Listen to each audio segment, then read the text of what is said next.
আসসালামু আলাইকুম।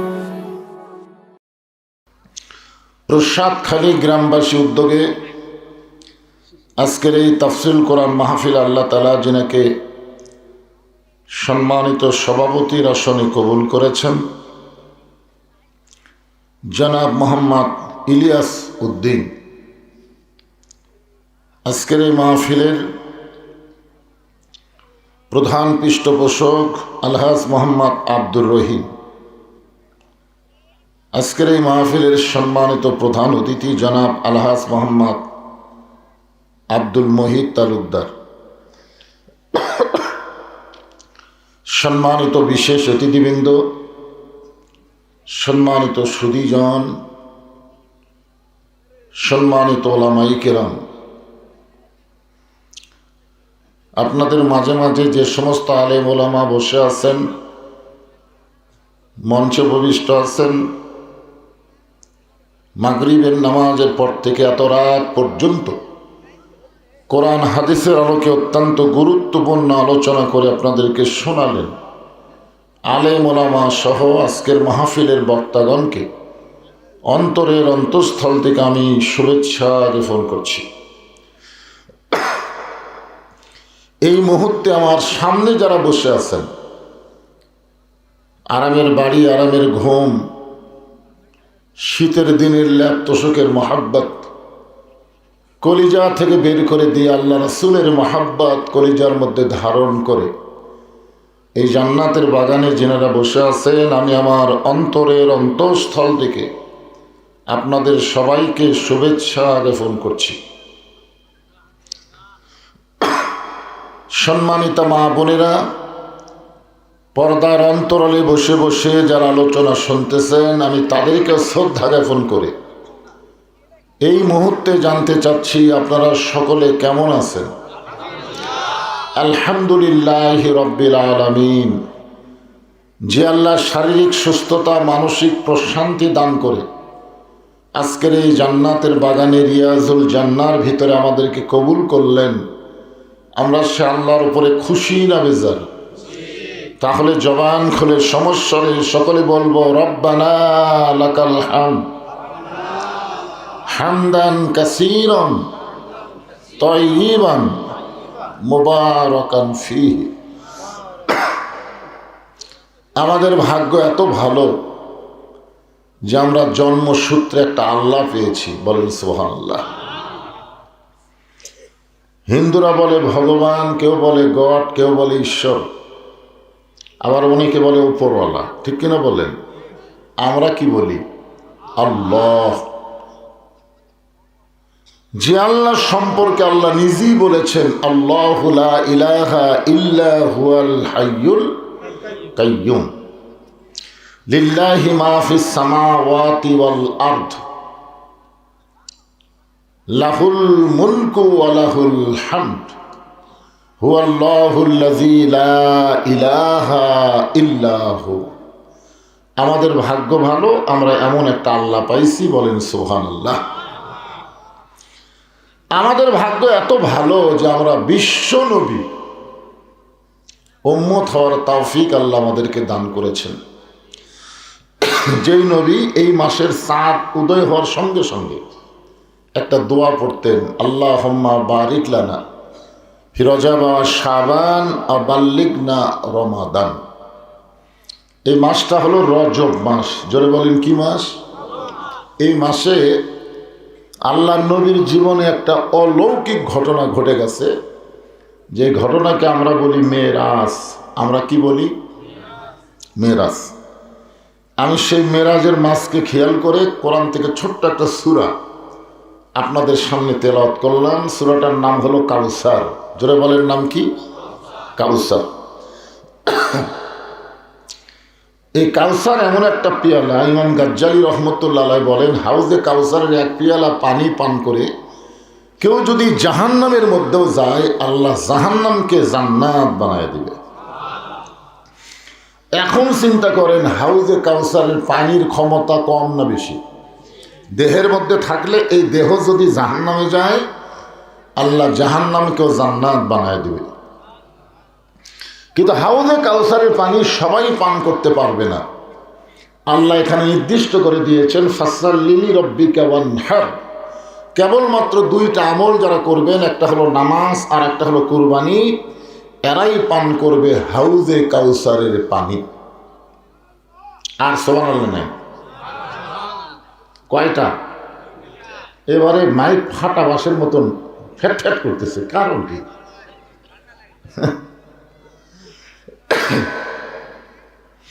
আগেকার বক্তা ছিল সব জুয়ান বক্তা, আমি হলাম একটু বয়স্ক, আমার সঙ্গে মাইকে ভ্যাট ভ্যাট করলে হবে?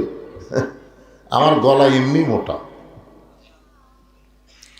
খুব খেয়াল করে শুনতে হবে,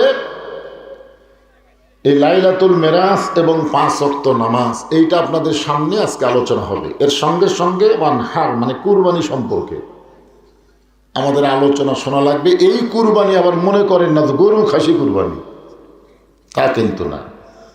কারণ নামাজ সবাই আদায় করতে পারবে, কিন্তু কুরবানি কি সবাই দিতে পারবে? কিন্তু এখানে দুইটার কথাই বলা হয়েছে, নামাজ এবং কুরবানি।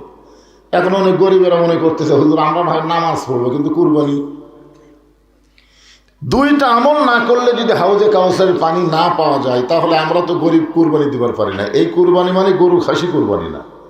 একটু মনোযোগ দিয়ে শোনা লাগবে কি কুরবানি।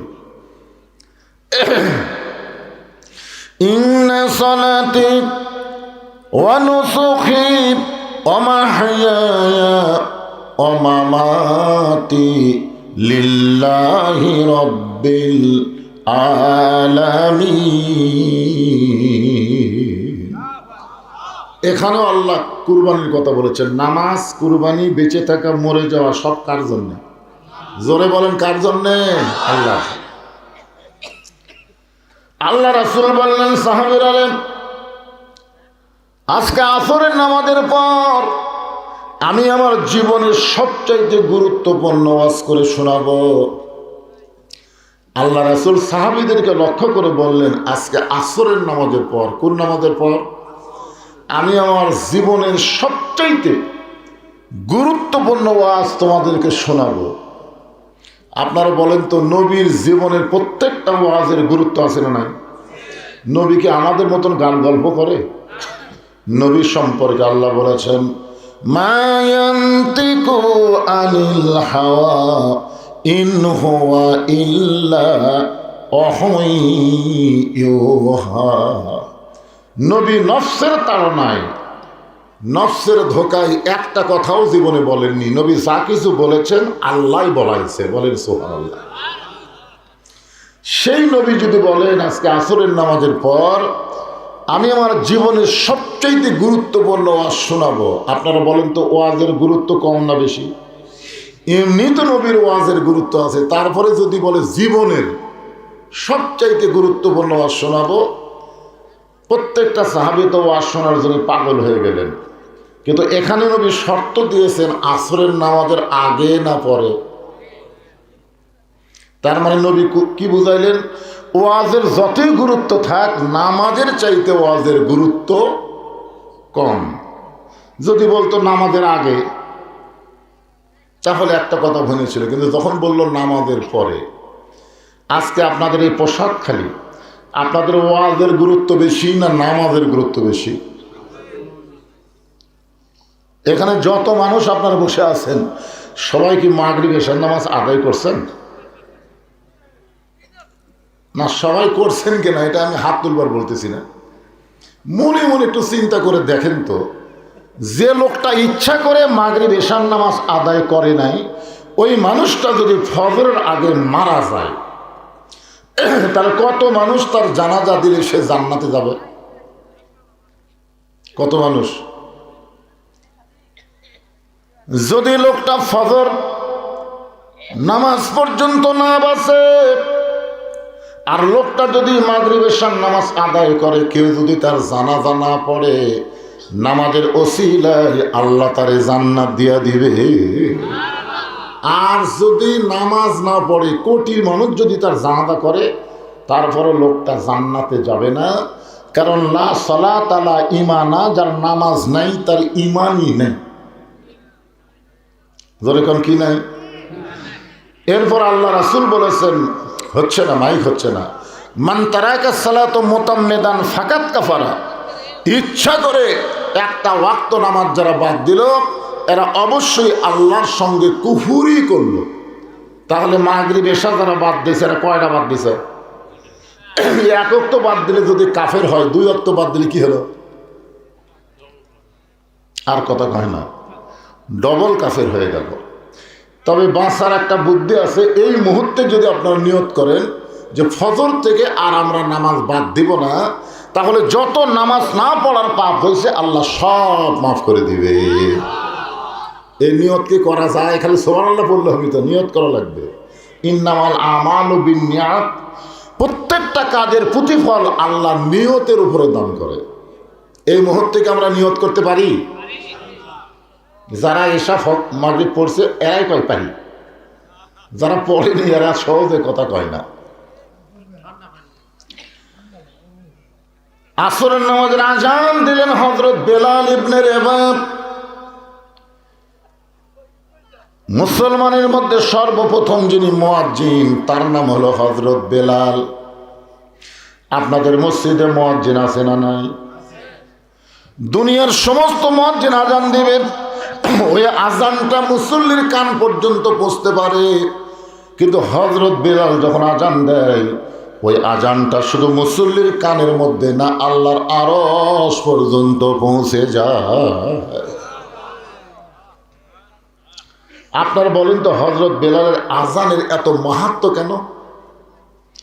যে আজান আল্লাহর আরশ পর্যন্ত পৌঁছে যায়, এই মাহাত্ম্য হওয়ার পিছনে কারণ হলো শুধুমাত্র ঈমান গ্রহণ করার কারণে। হযরত বেলালকে তো সারাদিন ধরে মারছে, শুধু সারাদিন মারে নাই, সারা রাত বুকের উপর পাথর চাপা দিয়ে রাখছে। এরপরও হযরত বেলাল যখন আল্লাহ রাসূল ছাড়ে নাই, তার জিহ্বা টেনে বের করে ওই জিহ্বার মধ্যে পেরেক ঢুকাইছে, এরপরও আল্লাহ রাসূল ছাড়ে নাই। যার কারণে বেলাল আজান শুধু মুসল্লির কান না, আল্লাহর আরশ পর্যন্ত পৌঁছে যায়। আসর নামাজের আজান দিলেন হযরত বেলাল ইবনে রেবাহ। এতদিন আজান শোনার সঙ্গে সঙ্গে একটু পরে পরে, কারণ আসরের আজান দিলেই তো নামাজ হয় না। আসরের আজান দেওয়ার কমপক্ষে আপনাকে মসজিদে কয় মিনিট পরে হয়?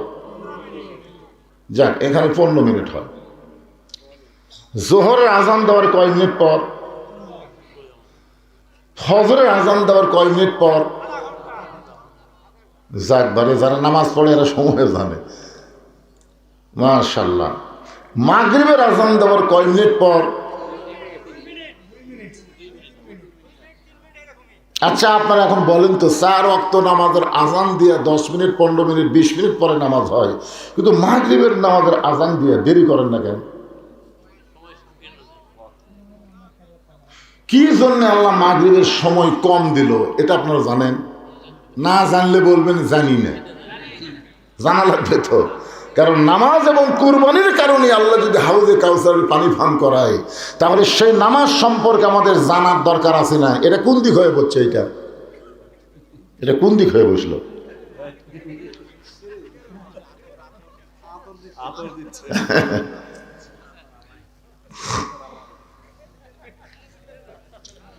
আসলে বক্তা যদিও কালো হয়, বক্তা চেহারার দিকে তাকায় থাকলে ভালো হয়, ভালো হয় না?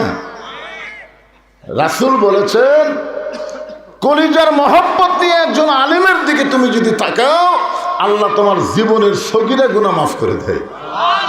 ওয়াজ বোঝেন বা না বোঝেন, মাইক যা করে করুক।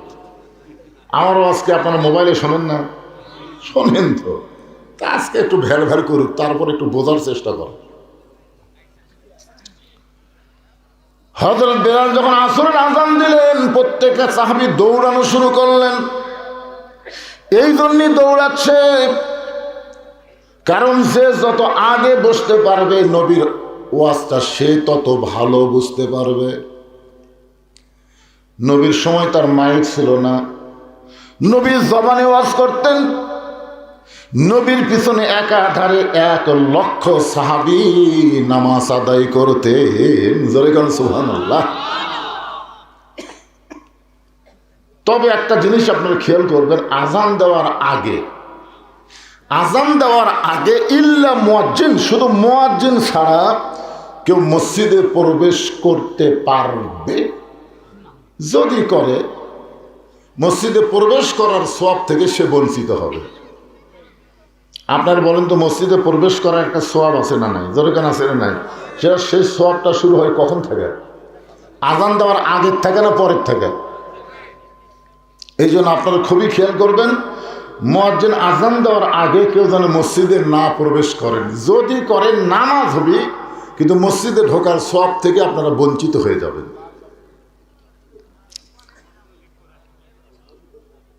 হ্যাঁ, খুব খেয়াল করে। হযরত বেলাল যখন আজান দিলেন, সাহাবীরা মসজিদের মধ্যে প্রবেশ করা শুরু করলেন।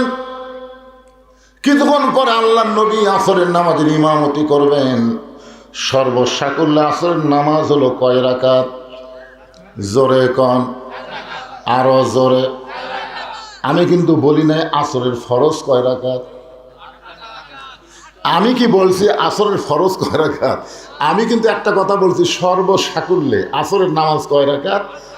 আপনারা 4ই করছেন, এখন 8 করছেন। তার মানে বোঝা গেল আপনারা 4-এর মধ্যে আছেন, 8-এর মধ্যে নাই। সাহাবীরা বললেন, এ রাসূলুল্লাহ, যোহরের পূর্বে 4 রাকাত সুন্নত, আসরের পূর্বেও 4 রাকাত সুন্নত, এই দুইটা সুন্নত সম্পর্কে আমরা জানতে চাই। আল্লাহ রাসূল বললেন, যোহরের পূর্বে 4 রাকাত সুন্নত হলো ইবাদত, আর আসরের পূর্বে 4 রাকাত সুন্নত হলো মহাব্বত। কি বুঝলেন? যোহরের পূর্বে 4 রাকাত সুন্নত কি? ইবাদত। আর আসরের পূর্বে 4 রাকাত সুন্নত হলো মহব্বত। যার কলিজায় আল্লাহর মহব্বত বেশি, সেই ব্যক্তি আসরের আগের 4 রাকাত সুন্নত আদায় করতে পারবে। একটু অলসতা থাকলে সে আর পারবে না।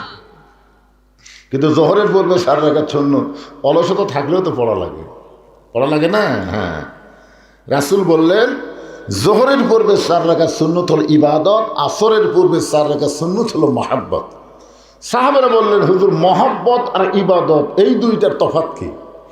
আল্লাহ রাসূল বললেন, ইবাদতের বিনিময়ে মানুষ জান্নাত চায়, আর মহব্বতের বিনিময়ে মানুষ আল্লাহ চায়। আমার কথা কি বুঝলেন? ইবাদতের বিনিময়ে মানুষ কি চায়? জান্নাত চায়। আর মহব্বতের বিনিময়ে মানুষ কি চায়? আপনাদের কাছে কোনটা ভালো, জান্নাত না আল্লাহ? আল্লাহ যদি বলে, ঠিক আছে, আমি তোমার হয়ে গেলাম, কিন্তু তোমাকে জান্নাত দিলাম না, তখন কি করবেন? হায় হায় রে, আল্লাহ যদি হয়ে যায়, তখন জান্নাতের কি দরকার? সুবহানাল্লাহ। আসরের ফরজ হলো 4 রাকাত। লাইলাতুল মিরাজে আল্লাহ যখন নবীকে আসরের 4 রাকাত ফরজ নামাজ দিচ্ছেন, এমন সময় আল্লাহ বললেন, নবী গো, এই যে আপনাকে আসরের 4 রাকাত ফরজ নামাজ দিলাম, এই নামাজ জামাতে আদায় করলে আমি আল্লাহ কেমন খুশি হব আপনি কি জানেন? আল্লাহ রাসূল বললেন, আল্লাহ, আমি কিছুই জানি না, তবে আপনি জানালে আমি জানতে পারি। আল্লাহ বলেন, হাবিব রে, আপনার উপর যেই কোরআন আমি নাজিল করেছি, এই কোরআনের ভিতরে সবচাইতে বেশিবার যেই নবীকে নিয়ে আলোচনা করলাম, এই নবীর নাম হলো মূসা কালিমুল্লাহ। যে কোরআন থেকে আপনার তাফসীর শুনতেছেন, এই কোরআনের সবচাইতে আল্লাহ বেশি যেই নবীকে নিয়ে ওয়াজ করছে, সেই নবীর নাম কি? মূসা কালিমুল্লাহ। আসরের 4 রাকাত ফরজ নামাজ কেমনে পাইলাম, একটু মনোযোগ দিয়ে শোনেন, তারপরে ইনশাল্লাহ জীবনের নবীর গুরুত্বপূর্ণ ওয়াজ আমরা শুনবো। একদিন মূসা নবী তুর পর্বতে গিয়ে দাঁড়িয়ে আছেন। আল্লাহ বললেন, মূসা, তোমার খবর কি? মূসা বলতেছে, আলহামদুলিল্লাহ। তো মূসা বলতেছে, আল্লাহ, আপনার খবর কি? তো মূসা বলছে, আলহামদুলিল্লাহ। এখন আল্লাহ কি বলবে? আল্লাহ বললেন, ইজহাব ইলা ফিরাউন ইন্নাহু তাগা। আমি আল্লাহ কেমন আছি যদি জানবার চাও, তাহলে ফিরাউনের কাছে যাও। মূসাকে আল্লাহ বলতেছে, আমি আল্লাহ কেমন আছি যদি জানবার চাও, তো কার কাছে যাও? ওখানে গিয়ে দেখবা ইন্নাহু তাগা, ফিরাউন সীমা লঙ্ঘন করছে। প্রত্যেকটা মানুষের একটা সীমা আছে না নাই, জোরেগান আছে না নাই? কিন্তু সীমা লঙ্ঘন করে যদি বলি আমাকে চিনিস, আমাকে চিনিস, খালি বগুড়া থেকে ঘুরে আসে তোকে সাইজ করবো রে, খালি ঘুরে আসবে দিয়ে। আপনার বলেন তো ওই কি সীমানার ভিতর আছে না বেড়ে গেছে? কারণ ঘুরে আনার মালিককে, আর ওই বলতে যে ঘুরে আসেই তোকে সাইজ করবো। আল্লাহ দুঃসেতা পার হবার দেয়নি, এরই মধ্যেই বেশ সাইজ করে দিয়েছে, বেশ সাইজ। আল্লাহ কেমন আছে দেখার জন্য মুসা নবী ফেরাউনের দরবারে গেলেন। গিয়ে দেখে ফেরাউন সিংহাসনে বসে একটা জিকির করতেছে। সেই জিকিরটা হলো আনা রব্বুকুমুল আলা, আমি হলাম সব চাইতে বড় আল্লাহ। সুবহানাল্লাহ, নাউযুবিল্লাহ। আমি হলাম সব চাইতে বড় আল্লাহ। কিছুক্ষণ আগে মুসা নবী তুর পর্বতে কার সঙ্গে দেখা করছে, কার সঙ্গে কথা বলছে, আর এখন ফেরাউনের কাছে যে কি দেখতেছে, এখন আল্লাহর সাথে কথা বলে আসলাম। আর আসে দেখি, আপনার বলেন তো মুসা নবীর হাতত শক্তি আছে না নাই? এক চর দিয়ে কার চোখের মনি উল্টে দিছে। এটা মরার সময় আপনার দেখতে পারবেন যে আসলে এক চোখ ভালো আছে, একটা উল্টে গেছে। এটা না মরলে তো আর দেখা যাবি না।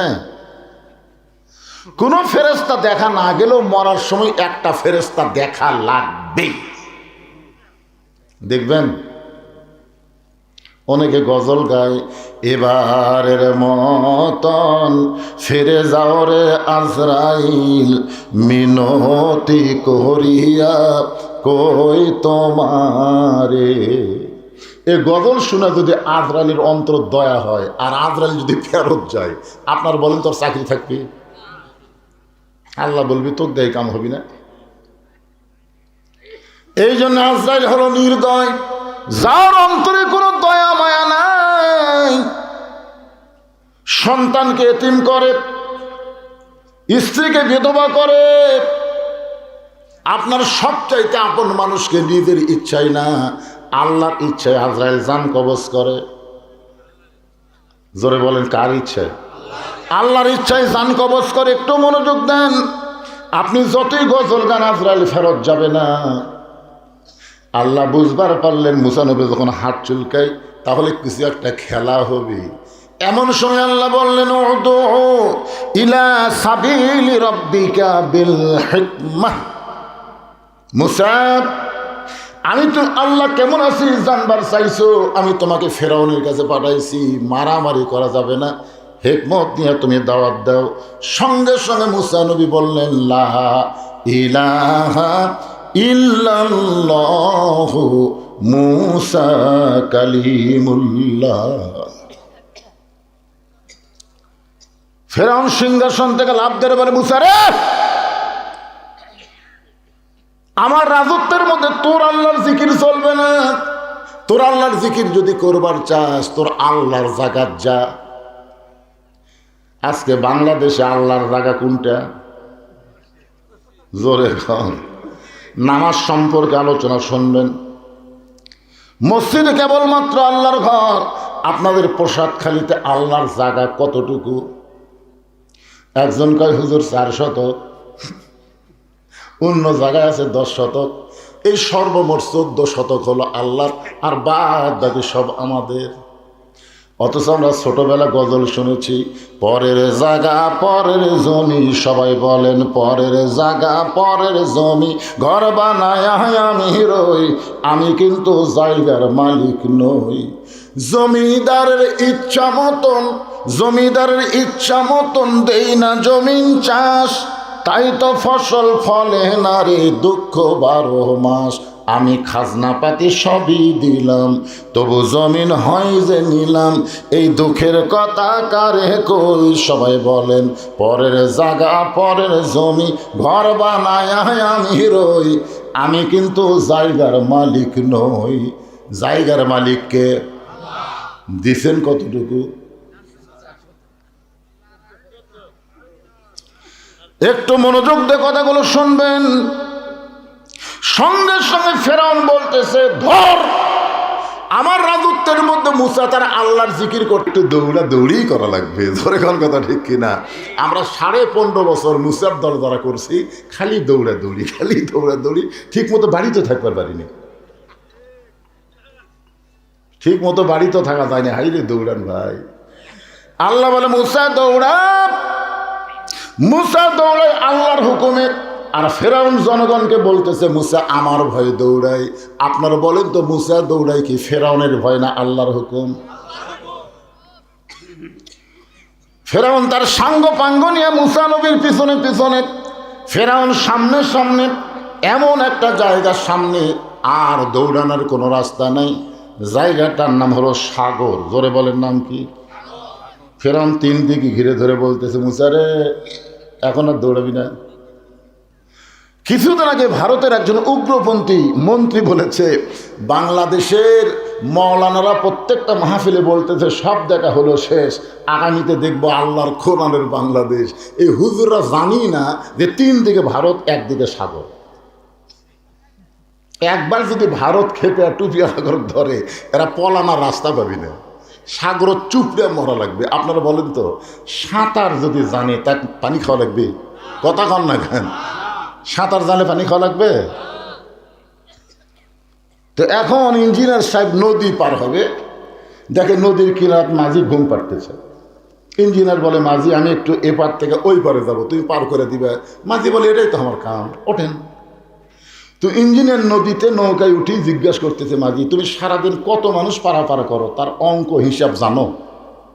মাঝি বলতে স্যার আমি মূর্খ মানুষ, হিসাব জানি না।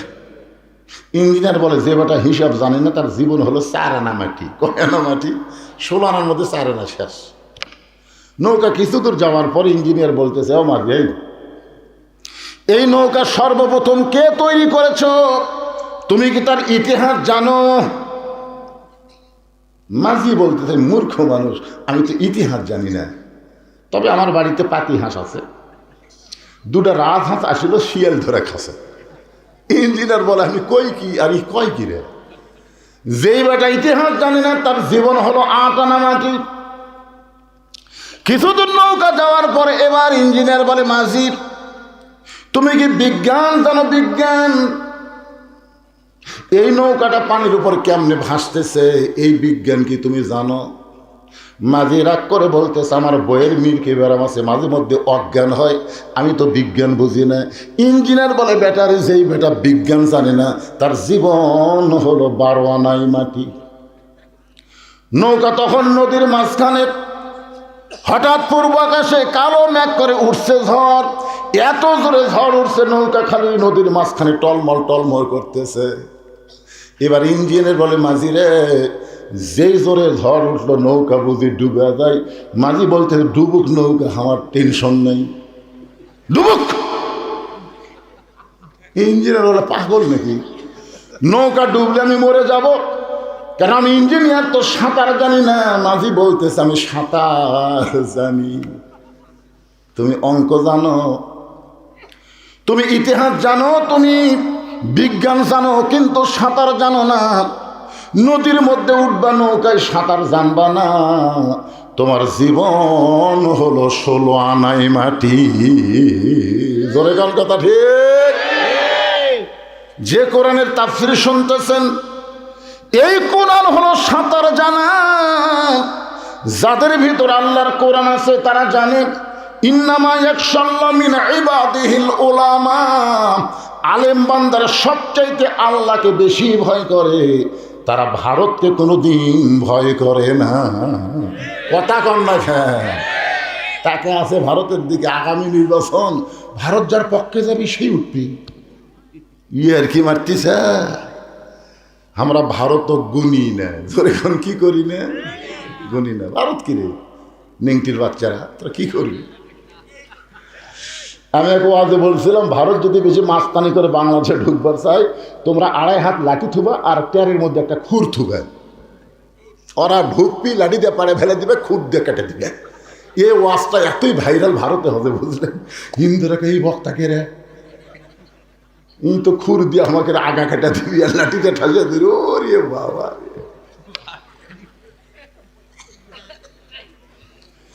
তিন দিকে ভারত, একদিকে সাগর।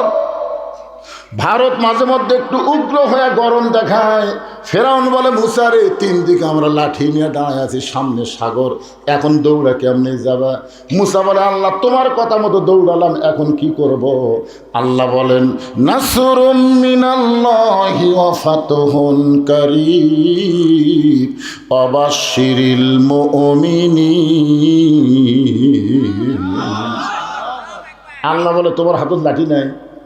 মুসা বলতেছে আল্লাহ একটা লাঠি নিয়ে এতগুলা লাঠি সামনে। আল্লাহ কয় পাগলা, ওদের লাঠি মারা লাগবে না, নদীত মার, সাগরে লাঠির আঘাত করো। মুসা নবী যেই মাত্র সাগরে লাঠির আঘাত, সঙ্গে সঙ্গে আল্লাহ তাআলা 12 লাইন রাস্তা বানায় দিছে। মুসা নবী তার সঙ্গীদের নিয়ে সবচাইতে বড় রাস্তার মধ্যে গিয়া এক নিয়তে 4 রাকাত নামাজ আদায় করে, শুকরিয়া তান। আল্লাহ বলে হাবিব, ওই সাগরের তলদেশে মুসা নবীকে 4 রাকাত নামাজ আদায় করলো, ওই নামাজটা আমি আল্লাহর কাছে এতই ভালো লাগলো,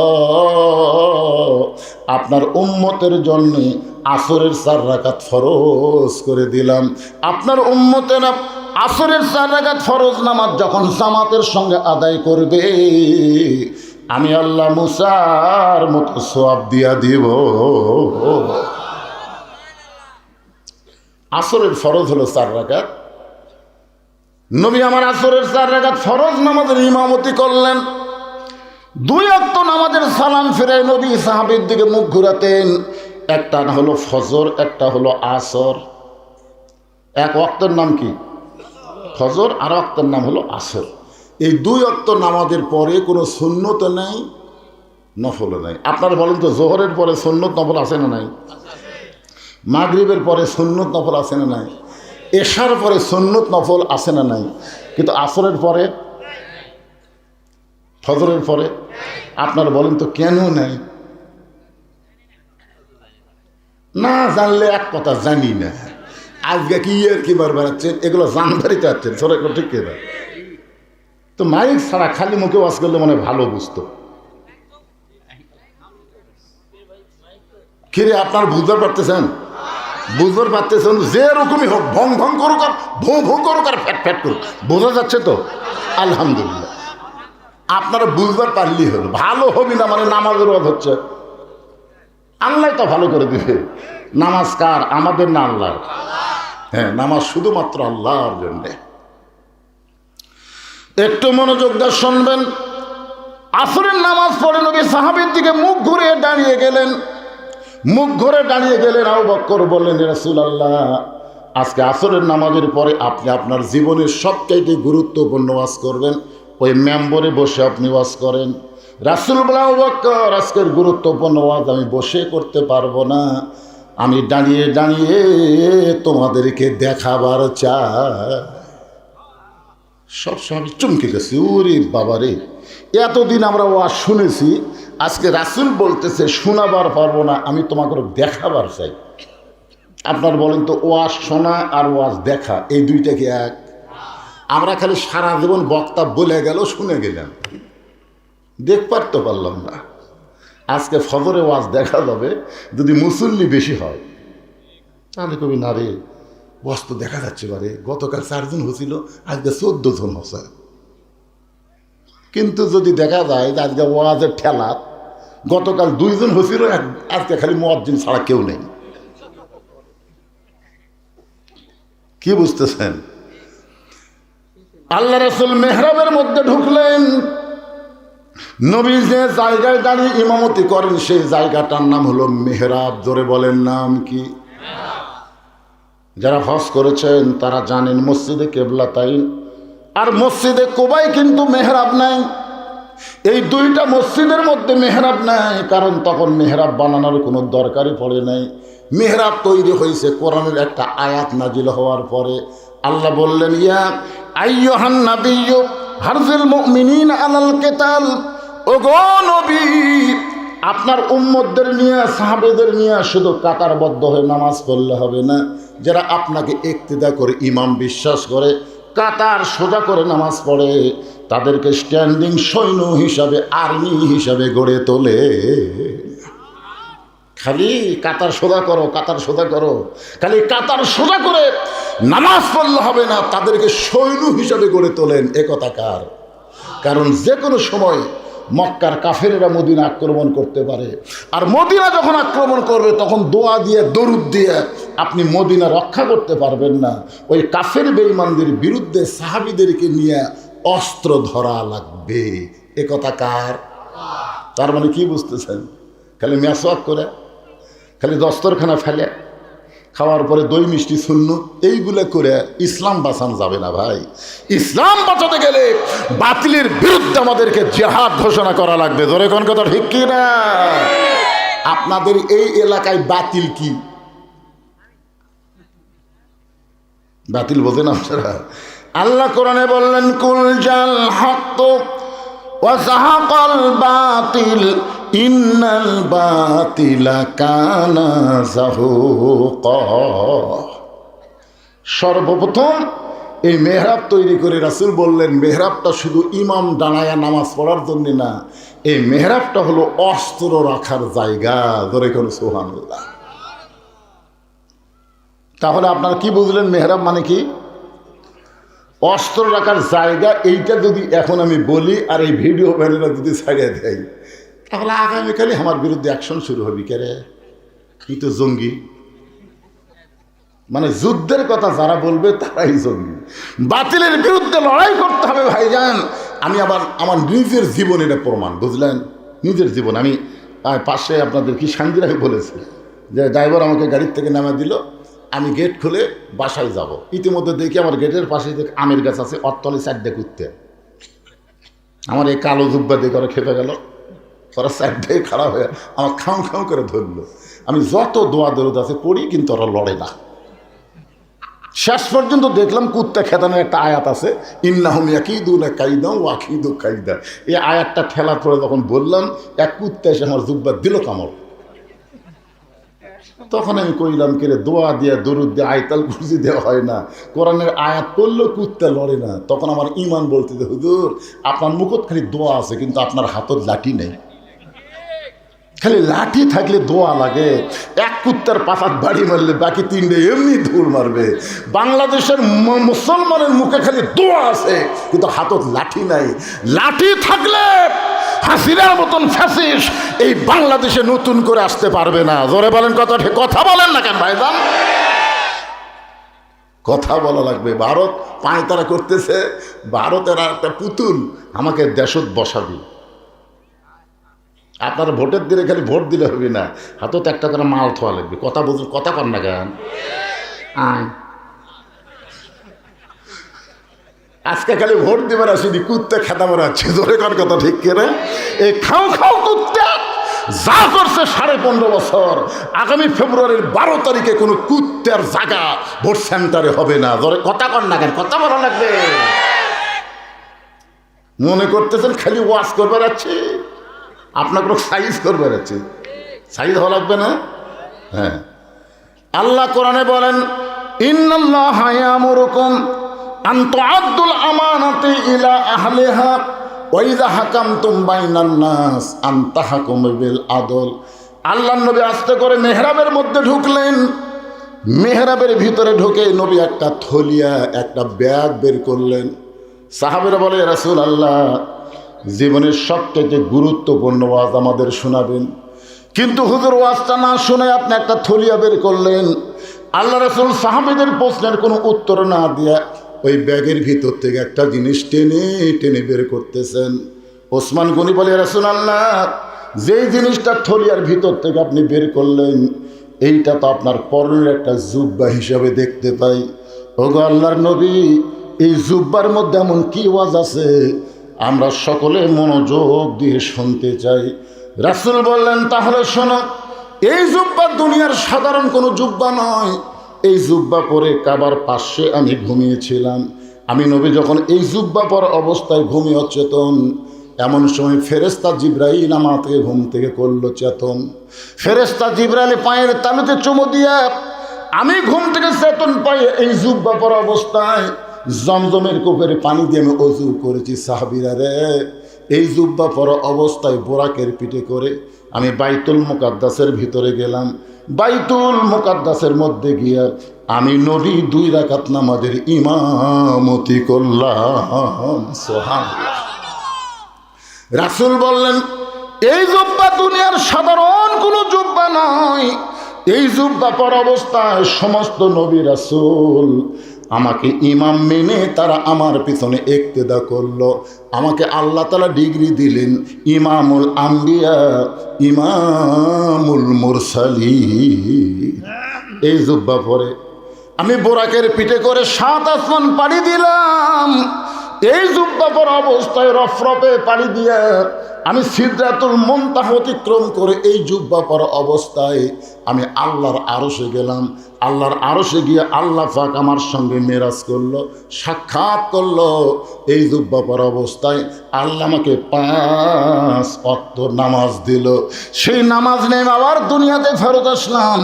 আমি মেরাজ ঘটানোর পর থেকে এই জুব্বাটার কোনোদিন আমি পরি নাই। আমি যত্ন করে এই থলিয়ার মধ্যে রাইখে দিয়েছি, কারণ আমি নবী থাকবো না। আমি নবী অচিরেই দুনিয়া থেকে চলে যাব। আমি যাব এই দামি জুব্বা নিয়ে যাব না। এইটা তোমাদের মধ্যে কাউরে না কাউরে আমি দিয়া যাব। যেই বলছে এই জুব্বাটা আমি নিয়ে যাব না, এত দামি জুব্বা, এই জুব্বাটা আমি তোমাদের মধ্যে কাউরে না কাউরে দিয়ে যাব। এতক্ষণ প্রত্যেকটা সাহাবী বসেছিলেন, এবার তারা সাইজ হয়ে বসে গেলেন। এতক্ষণ বসেছিলেন, এবার সাইজ হয়ে বসলেন। আপনার বলেন তো বসা কয় রকম? এতক্ষণ বসে ছিল, কিন্তু এবার সাইজ হয়ে বসছে। তার মানে এই যে আপনারা ওয়াজ শুনবার যাচ্ছেন, আপনাদের মধ্যে কিন্তু 2 ধরনের বসা আছে। একটা বসার নাম হলো আলগা বসা। ধরে কোন কি বসা? আলগা, এরকম আলো হয়ে থাকে। ওয়াজ যদি সাটে তাহলে ডাবে, না সাটলে গায়ের ঘর হচ্ছে না। এরার নাম হলো আলগা বসা। আর একটা বসার নাম হলো ডাবা বসা। এরা বক্তার আকর্ষণে আসে না, এরা আসে আল্লাহর কোরআনের আকর্ষণে। ধরে কোন সুবহানাল্লাহ। কোরআন হাদিস থেকে গুরুত্বপূর্ণ কথা হবে, এরা ডাবা ডাবা খালি শুনতেই থাকবে। রাসূল বললেন এই জুব্বা আমি নিয়ে যাব না, এটা তোমাদের মধ্যে কাউরে না কাউরে দিয়ে যাব। সবাই ডাবা বসা চিন্তা করতেছি, কে এই জুব্বা নবী কাক দিবে? এত দামি জুব্বা নবী কোন সাহাবীরে দিবে? নবীর সবচাইতে নিকটে যে সাহাবী বসে আছেন তার নাম হলো আবু বকর। জোরে বলেন তার নাম কি?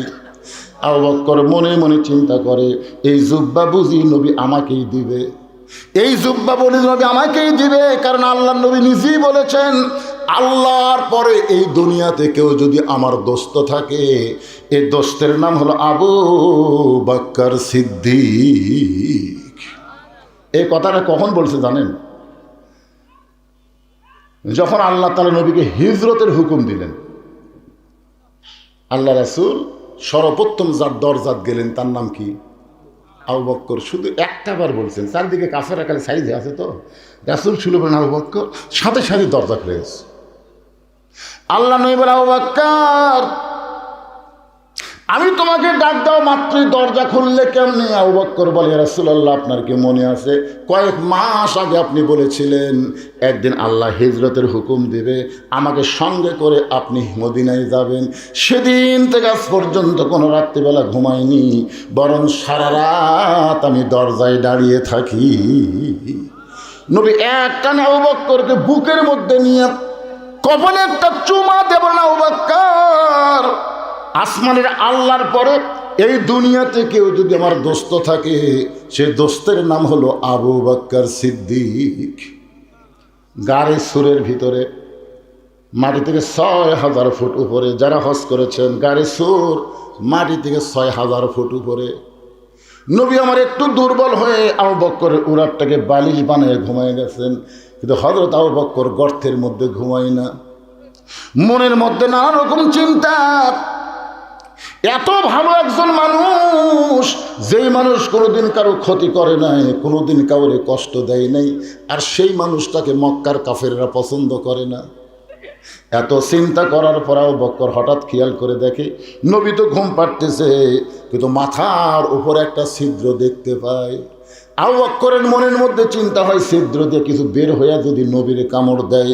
আপনার বলেন তো গর্তের মধ্যে কয়জন? জোরে বলেন কয়জন? আবু বকর একটাবারও মনে করে নাই ছিদ্র দিয়ে কিছু বের হয়ে যদি আমারে কামড় দেয়, এই কথা একটাবারও মনে করে নাই। বারবার মনে করতেছে যদি কিছু বের হয়ে নবীরে কামড় দেয়। এখন ডান উড়াতে নবী ঘুম পাড়তেছে, বাম পাখানা গর্তের মুখে লাগায় দিস। আল্লাহ কোরআনে বলেন, আল্লাযী খালাকাল মাউতা ওয়াল হায়াতা লিয়াবলুয়াকুম আইয়ুকুম আহসানু আমালা। আমি আল্লাহ পরীক্ষা করব সুন্দর আমলের। আবু বকর যখন ছিদ্রের মুখে পাটা দিছে, সঙ্গে সঙ্গে বলে, পাহাড়ি এলাকায় বিষাক্ত সাপ, তুই কোথায় রে? সাপ বলে, লব্বাইক আল্লাহ। আল্লাহ কয়, যা যাও, ওই গাড়ি সুরের ছিদ্রে যে পাটা দিছে ওই পাতে কামড় বসা। আল্লাহর হুকুমে বিষাক্ত সাপ বিষ নিয়ে আবু বকরের পায়ের তালুতে যখন কামড় দেয়, সঙ্গে সঙ্গে বিষটা চলে আসছে কলিজায়। আবু বকর বলে, সাপরে তুই কামড় দিলি, বিষটা কলিজায় আসলো, তুই মনে করলি আমি পা টান দেব, আমি মরে যাব, মরে যাব, কিন্তু পা টান দিয়ে আল্লাহর নবীকে কামড়ানোর সুযোগ পাবি না। সাপটা বলতেছে, আল্লাহ কামড় দিলাম কিন্তু পা তো টান দেয় না। আল্লাহ বলে, আবার কামড় মার। সাপটা যখন আবার কামড় মারছে, আবু বকর বলে, সাপরে একবার কামড় দিয়ে তোর মনের আশা পূরণ হলো না, তুই আবার কামড় দিলি, তুই মনে করছিস আমি পা টান দেব, আমি মরে যাব, কিন্তু আমার পা আমি টান দেব না। সাপটা বলে, আল্লাহ দুইবার কামড় মারলাম, এরপরেও যখন পা টান দেয় না, কি করব? আল্লাহ বলেন, আবার কামড় মার, আবার কামড় মার, আবার কামড় মার। কিতাবের মধ্যে আছে 5বার সাপটা কামড় মারছে। বিষের যন্ত্রণায় আবু বকরের গোটা দেহ থরথর করে কাঁপতেছে। হঠাৎ অসতর্ক মুহূর্তে এক ফোঁটা চোখের পানি নবীর গাল মোবারকে পড়েছে। নবী আমার ঘুম থেকে চেতন পায়, বলে, আবু বকর বাড়ির কথা মনে করে কাঁদতেছো, বিয়ে বাচ্চার কথা মনে করে কাঁদতেছো? আবু বকর বলে, রাসূলুল্লাহ, আমার কলিজা চিরে যদি আপনাকে দেখাতে পারতাম, আমার কলিজার মধ্যে আল্লাহ নবী ছাড়া আর কারো জায়গা নেই।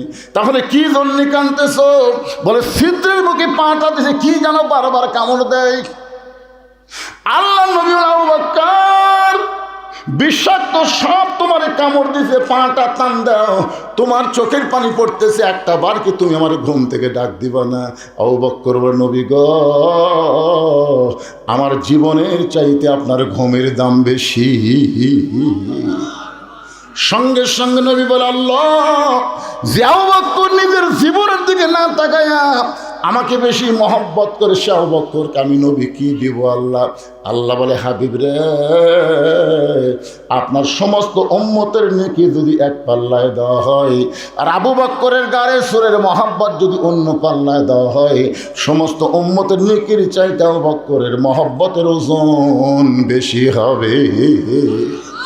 সে আবু বকর মনে মনে চিন্তা করে, জুব্বা বুঝি আমি পাই, এত দামি জুব্বা নবী অন্য কাউরে দিবে না, আমাকেই দিবে, এই মনে করে চিন্তা করতেছে, কিন্তু জবান খোলার সাহস পাচ্ছে না। এমন সময় আবু বকরের বাম পাশে একজন বসে আছে, তার নাম হলো হযরত ওমর। জোরে বলেন, নাম কি? মনে মনে চিন্তা করতেছে, এই দামি জুব্বা বুঝি আমি পাই, কারণ রাসূল বলেছেন, আমার পরে কেউ যদি নবী হতো, লাউ কানা ওমর, নবুয়তের দরজা বন্ধ হয়েছে বলে ওমর নবী হওয়ার পারে নাই। রাসূল বলেছেন, নবী হওয়ার সব যোগ্যতা আল্লাহ ওমরকে দান করেছে।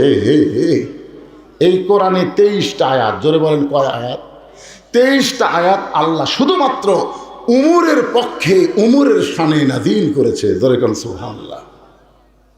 আল্লাহ রাসূল বলেছেন, আমার পরে যদি নবুয়তের দরজা খোলা থাকতো, আল্লাহ উমরকে নবী বানায় দিত। কিন্তু আল্লাহ বলে ফেলেছে, মা কানা মুহাম্মাদুন আবা আহাদিম মির রিজালিকুম ওয়ালাকিন রাসূলুল্লাহি ওয়া খাতামান নবীন। আমাদের নবীর পরে আর কোনো নবী হবে? জোরে কোন হবে? কিন্তু যদি হতো তাহলে কি হতো? নবীর এই কথাটা আল্লাহর এতই পছন্দ হয়েছে, কিন্তু কি করবে, আল্লাহ নিজেই নবুয়তের দরজা বন্ধ করে দিছে। এই জন্য ওমরকে দুনিয়াতে নবী করে পাঠাবেন না, কিন্তু হাসরের ময়দানে আল্লাহ তাআলা নবীর এই কথার দাম দিতে গিয়া ওমরকে নবীদের কাতারে দাঁড় করাইয়া দিবে। যেই কাতারের প্রথম নবী থাকবে দাউদ আলাইহিস সালাম, খুব খেয়াল করবেন, যেই কাতার, কয়েকটা কাতার হবে, নবীদের সব নবী কিন্তু এক কাতারে দাঁড়াবে না, আমাদের নবী একাই এক কাতার। যেই কাতারের প্রথম নবী হবে দাউদ আলাইহিস সালাম, ওই কাতারে 2 নম্বরে আল্লাহ হযরত ওমরকে ঢুকাই দেবে, 3 নম্বরে দাঁড়াবে সুলাইমান। 1 নম্বরে কে? মনোযোগ দিন। 1 নম্বরে দাউদ, 2 নম্বরে উমর, 3 নম্বরে সুলাইমান। আল্লাহর যত নবী আছে সমস্ত নবীরাই হলো বুদ্ধিমান, আর চালাক নবী হলো মাত্র 2 জন। আপনার বলেন তো চালাক নবী 2 জন, এই 2টার নাম জানেন? একটা হলো মূসা আর একটা কি? সুলাইমান। আল্লাহ রাসূলের একটা হাদিসের ব্যাখ্যায় বলা হয়েছে, কোনো সন্তানের যদি স্মরণ শক্তি কম হয়, সকালে মুখস্থ করে বিকালে ভুলে যায়, আবার বিকালে মুখস্থ করে সন্তানদের ডান হাতে, ধরে কোন হাতে? এই 2 চালাক নবীর নাম আরবিতে লিখে 21 দিন যদি বেঁধে রাখা যায়, এই 2টা নবীর রুহানি তাওয়াজ্জুতে আল্লাহ তার জেহান শক্তি আবার ফিরাইয়া দেয়। এটা তাবিজ দিয়ে দিলাম। একটু মনোযোগ দিয়ে শুনবেন। একজন চালাক হলো মূসা আর একজন চালাক হলো সুলাইমান। সুলাইমান নবী মনে মনে চিন্তা করবে, আমার বাবা দাউদের পরেই তো আমার থাকার কথা, কিন্তু মাঝখানিরে ঢুকলো কে? না, এটা তো সুলাইমান জানে না কেন আমার বাবা দাউদ, তারপরেই তো আমি থাকবো, কিন্তু এই মাঝখানিটা কোন নবী? আস্তে করে পিছন থেকে বলতেছে, ভাইজান আপনি কোন নবী ভাই?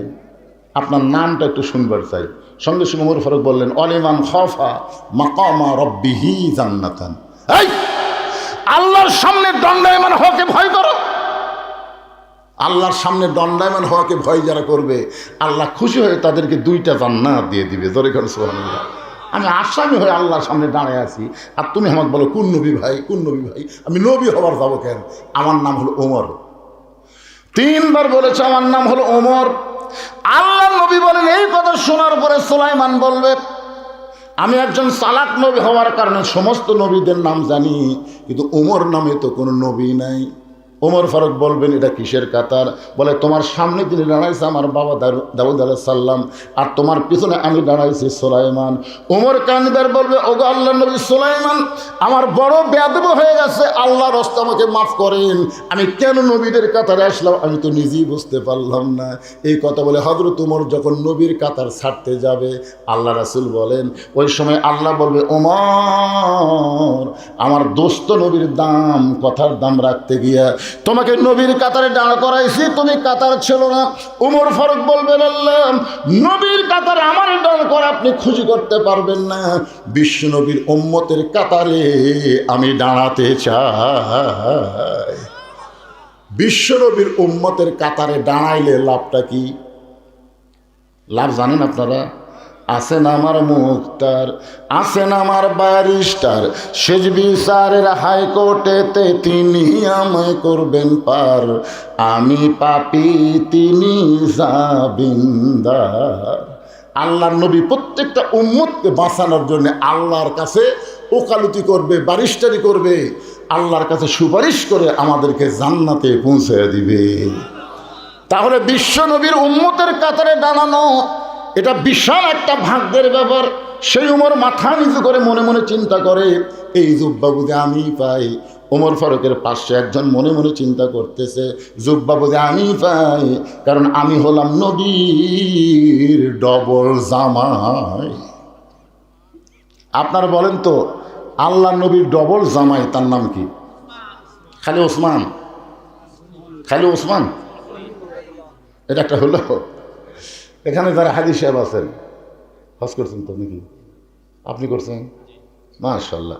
এখানে যারা হাজী সাহেব আছে তারা সবাই জানে, জান্নাতুল বাকিতে ঢুকতে গেলে দরজায় গেটে লেখা আছে, এই গোরস্থানের মধ্যে 10,000 সাহাবী ঘুম পাড়তেছে। সুবহানাল্লাহ বলেন। কত হাজার? 10,000-এর বেশি সাহাবী জান্নাতুল বাকির মধ্যে ঘুমায় আছে। আমাদের বাংলাদেশে কিন্তু একটা সাহাবীর কবর নেই, একটাও নেই। যেগুলো আছে সেগুলো খুব বেশি হলে ওই সিলেটের শাহজালাল, মাস্তানে সুলতান বলকি মহিষে, এরা আল্লাহর ওলি হবে, কিন্তু সাহাবী না। আমি একবার সিলেটে গিয়ে দেখলাম একটা মাজার হলো লেদা শাহ। হবিগঞ্জ পার হয়ে একটা মাজার রাস্তার ধারো, মাজারের নাম হলো লেদা শাহ রহমতুল্লাহ আলাই। কিছু দূর যাওয়ার পরে দেখলাম আর একটা মাজার ঘোড়া শাহ রহমতুল্লাহ আলাই। আমি চিন্তা করলাম, ওটা লেদা শাহ, এটা ঘোড়া শাহ, তাহলে আসল শাহ উঠি। একজনকে বললাম, কে রে ভাই লেদা শাহ কি? বলে, হুজুর যে ঘোড়া শাহ কবরের কাছে খাড়াই আছেন, ওর ঘোড়া উঠে লাগিয়েছিল, সে লাট ঢাকাতেও আছে লেদা সাপ। আর এই ঘোড়া এই জায়গায় মরছে, এই জন্য আছে ঘোড়া আসা। আরও সামনের দিকে যাবেন, সেটি আছে ঘোড়ার মালিক। তার মানে বোঝা গেল বাংলাদেশের অধিকাংশই মাজার ভণ্ড। এগুলা কিন্তু রেল লাইনের ধারে হয় না, এগুলা বেশি হয় পাকা রাস্তার ধারে। ধরে কোন কথা ঠিক কিনা? খালি যাবি আর হাদিয়ে মারবি। জান্নাতুল বাকির মধ্যে 10,000-এর বেশি সাহাবীর কবর আছে। সর্বপ্রথম যেই কবরটা পাবেন সেই কবরটা হলো ওসমান গনির কবর। যেই কবরে ছোট্ট একটা পাথরে লেখা আছে ওসমান গনি, ওসমান গনি। আল্লাহ নবী ডাক দেন, ওসমান, আল্লাহ তোমাকে এত সম্পদ দান করেছে, তুমি কি হিসাব বলতে পারো? ওসমান গনি বলতেছি, ইয়া রাসূলুল্লাহ, আল্লাহ আমাকে যত সম্পদ দান করেছে, এই সম্পদ রাখতে গেলে যে গুদাম হয়, ওই গুদামে যে তালা দেই, সেই তালার চাবি টানতে একটা শক্তিশালী উট হিমশিম খায়। সুবহানাল্লাহ কর না কেন? আল্লাহ আমাকে যত সম্পদ দিছে, এই সম্পদ যে গুদামে রাখি, সেই গুদামে তালা দিয়ে ওই তালার চাবি টানতে একটা উট হিমশিম খায়। এখন বলেন তো কত দিছে? বুঝতে পারেননি? গুদামক তালা দিয়ে, সে তালার ছোড়ানি বোঝেন না? ছোড়ানি একটুকু না কোনা, এইটা টানতে একটা উট হিমশিম খায়। আল্লাহ নবী ওসমান, যে আল্লাহ তোমাকে এত সম্পদ দিচ্ছে, সেই সম্পদ যদি আল্লাহ ফেরত চায়, চাহিদা মাত্র আর বাহককে ফেরত দেওয়া লাগবে, তুমি কি ফেরত দিবে? যদি আল্লাহ চায় তুমি কি দিবা? সঙ্গে সঙ্গে ওসমান গনি মারছে দৌড়। ওসমান গনি যখন দৌড় মারলো, প্রত্যেক সাহাবী চিন্তায় পড়ে গেল। নবী এমন কথা বললো, ওসমান দৌড় মারলো কেন? কিছুক্ষণ পরে সমস্ত সাহাবী নবী দেখতে পায় যে উটটা চাবি বহন করে, ওই উটটা রশি ধরে ধরে নবীর দরবারে এসে বলতেছে, ইয়া রাসূলুল্লাহ, সমস্ত সম্পদের গুদাম, গুদামে তালা সহ চাবি টানা উটটাও পর্যন্ত আমি আল্লাহরে দিয়া দিলাম। গুদাম দিলাম, গুদামে যে সম্পদ আছে সম্পদ দিলাম, গুদামে যে তালা লাগাইছি তালাও দিলাম, ওই তালার চাবি বহনকারী উটটাও পর্যন্ত আমি আল্লাহ দিয়া দিলাম।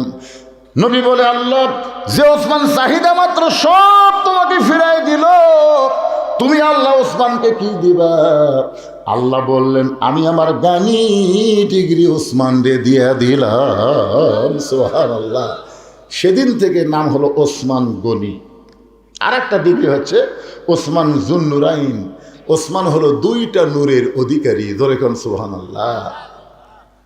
আল্লাহ নবীর 2টা মেয়েকে পর পর বিয়ে করেছিলেন। প্রথম বিয়ে করেছিলেন সেই মেয়েটার নাম হলো রোকেয়া। দ্বিতীয় যে মেয়েটাকে বিয়ে করেছিলেন তার নাম হলো কুলসুমা।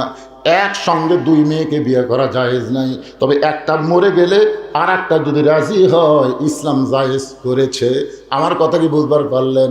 একসঙ্গে 2 বোনকে বিয়ে করা, এবারে জোরে বললে কি হয়? একসঙ্গে 2 বোনকে বিয়ে করা। এক বোনকে বিয়ে করেছে আর একটা যুবতীশালী হুন্ডার পাশে মিয়া ফিল্ডিং মারা জায়েজ? বিয়ে করা যদি জায়েজ না হয় তাহলে ফিল্ডিং মারা জায়েজ নাই। আমার এলাকার এক শালি মারা গেছে, বুঝলেন? দুলাই ভাইসা বলতেছে, আমি আমার আদরের শালির লাশটা ধরে কবরে নামাবার চাই। আমার আদরের শালির লাশটা ধরে কুটি নামাবি? ওই তো ফতুয়া জানে না, আবেগে বলে ফেলে দিছে, আমার কলজার টুকরা শালি, হাতেরও শালি মরে গেছে, আমি তার লাশটা ধরে কবরে নামাবো। পাশ থেকে এক হুজুর, হারাম হারাম, শালির লাশ স্পর্শ করা হারাম। দুলা ভাই মুসকি মুসকি হাসে। তাহলে হাসেন কেন? বলে, হাসার কারণ হল ই যখন জেঁতা ছিল তোমার হাতের থেকে 500 টাকা নেওয়ার জন্য এমনভাবে হাত ধরলো, টাকা না দেওয়া পর্যন্ত হাত ছাড়িনি। তো বেঁচে থাকতে হাতের থেকে টাকা নেওয়া যায় দাদা? মরে গেলে লাশ ছোঁয়া যদি হারাম হয়, তাহলে বেঁচে থাকলে কি হবে? কথা কন না কেন ভাই, কথা কন না কেন? এখানে যে সমস্ত মেয়ের বাপ আছে, আমি তাদের পাঁওত হাত দেবো। যদি পাঁওত হাত দিলেন, আপনার একটা মেয়ে যদি বিয়ে দেন, আর একটা মেয়ে যদি যুবতী বাড়ির থাকে, খবরদার ওই জামাই গাবড়ার কাছে ঘেঁষতে দিয়েন না। আপনাদের আদম দিদি একজন লোকের নাম আসলো গাবড়া। তোর এখন কি নাম আসলো? গাবড়া। এই শালা গাবড়া আমাকে আদম দিদি ঢুকতে দেয়নি। গাবড়া কতগুলো মাহফিলের প্যান্ডেল পর্যন্ত করছে, গাবড়া আমার ঢুকতে দেয়নি। আমি খালি চিন্তা করছিলাম গাবলা রে, তোর তো সামনে কি হবি রে। আজকে গাবলার বাড়ি আছে কিন্তু ঘর নাই। কেন গাবলা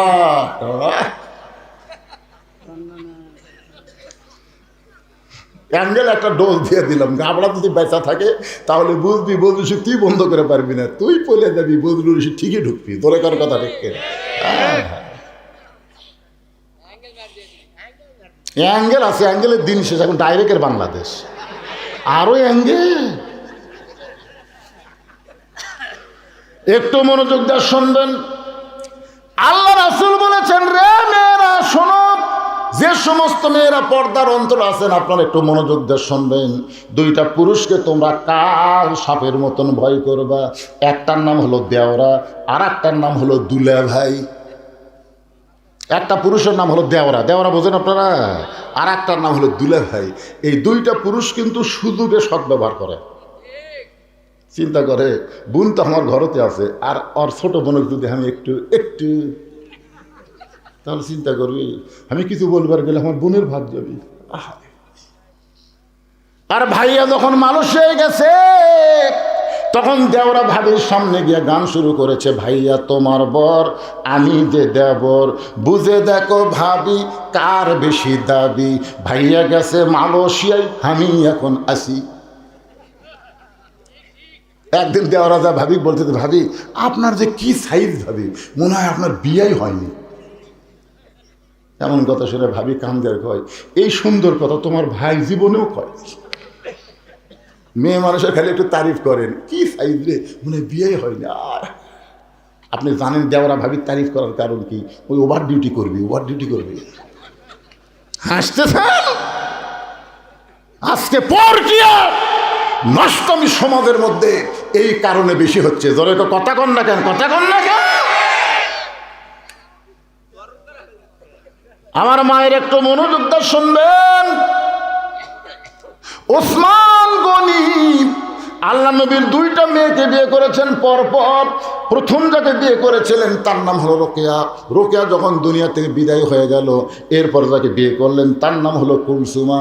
এই দুইটা মেয়েকে বিয়ে করার কারণে আল্লাহ তাআলা তাকে একটা ডিগ্রি দিল, সে ডিগ্রির নাম হলো জুন্নুরাইন, দুইটা নূরের অধিকারী। সবচাইতে বড় ডিগ্রি হলো ওসমান গানি, ধরে কারণ সুবহানাল্লাহ, ওসমান ধনী। আর আমরা কি? এখানে যতগুলো লোক আছে আমরা কি? আল্লাহ কোরআনে বলেছেন, আল্লাহ গানিয়ুন ওয়া আনতুমুল ফুকারা। আল্লাহ হচ্ছেন ধনী, আমরা হলাম ফকির। ধরে কারণ আমরা কি? আরো জোরে, জোরসে বলুন। পর্দার অন্তরালে যারা আছে এরা কি? এরা ফকির। মরদ মানুষ যদি ফকির হয় তাহলে মেয়ে মানুষ কি?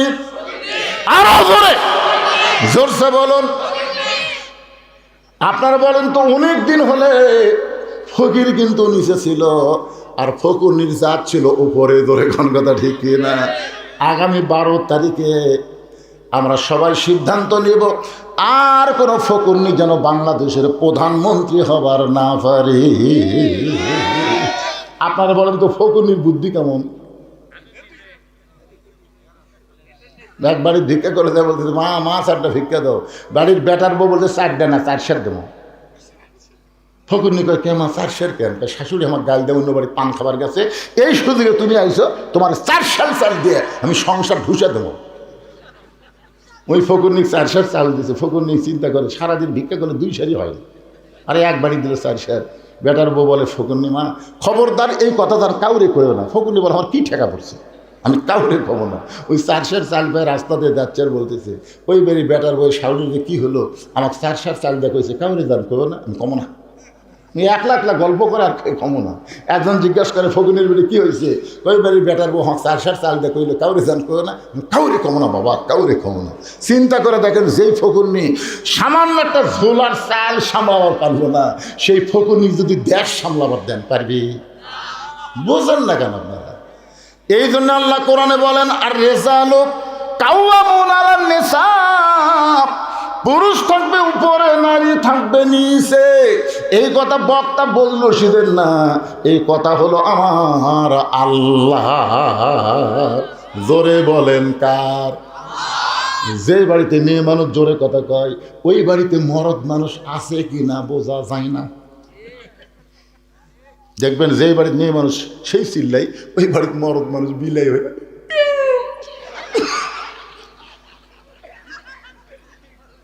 আচ্ছা আপনারা বলেন তো, আপনাদের এই পোশাক খালি যখন ঝগড়া লাগে মরদ মানুষের কথা শোনা যায়? ভাই রে, মেয়ে মানুষের টুটির পাওয়ার ভাই। ঠিক বলেন না? যার বউ ঝগড়া করে ওই জীবনে জান্নাতে যা পারবি না, কারণ মুখের কথা হলো একটা পর্দা।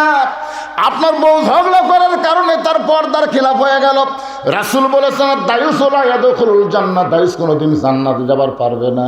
এই জন্য আমার মা বোনদেরকে আমাদের সাইজের মধ্যে রাখার দরকার আছে না নাই? আমার মায়েদের জন্য বলতে যে মা, আপনাদের বেশি ওয়াজ শোনা লাগবে না, একটা আমল করবেন।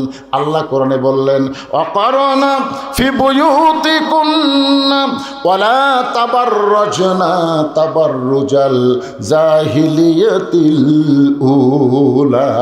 আল্লাহু আকবার। ওসমান গনি মনে মনে চিন্তা করে, জুব্বা বুঝে আমি পাই, আমি হইলাম আল্লাহর নবীর ডবল জামাই। ওসমান গনির পাশে একজন বসে বসে মনে মনে চিন্তা করে, এই জুব্বা তো আমি পাবো, এই জুব্বা তো আমি পাবো। তার নাম হলো হযরত আলী। ধরে বলেন নাম কি? আবু বকর কি চিন্তা করতেছে? জুব্বা বুঝি আমি পাই।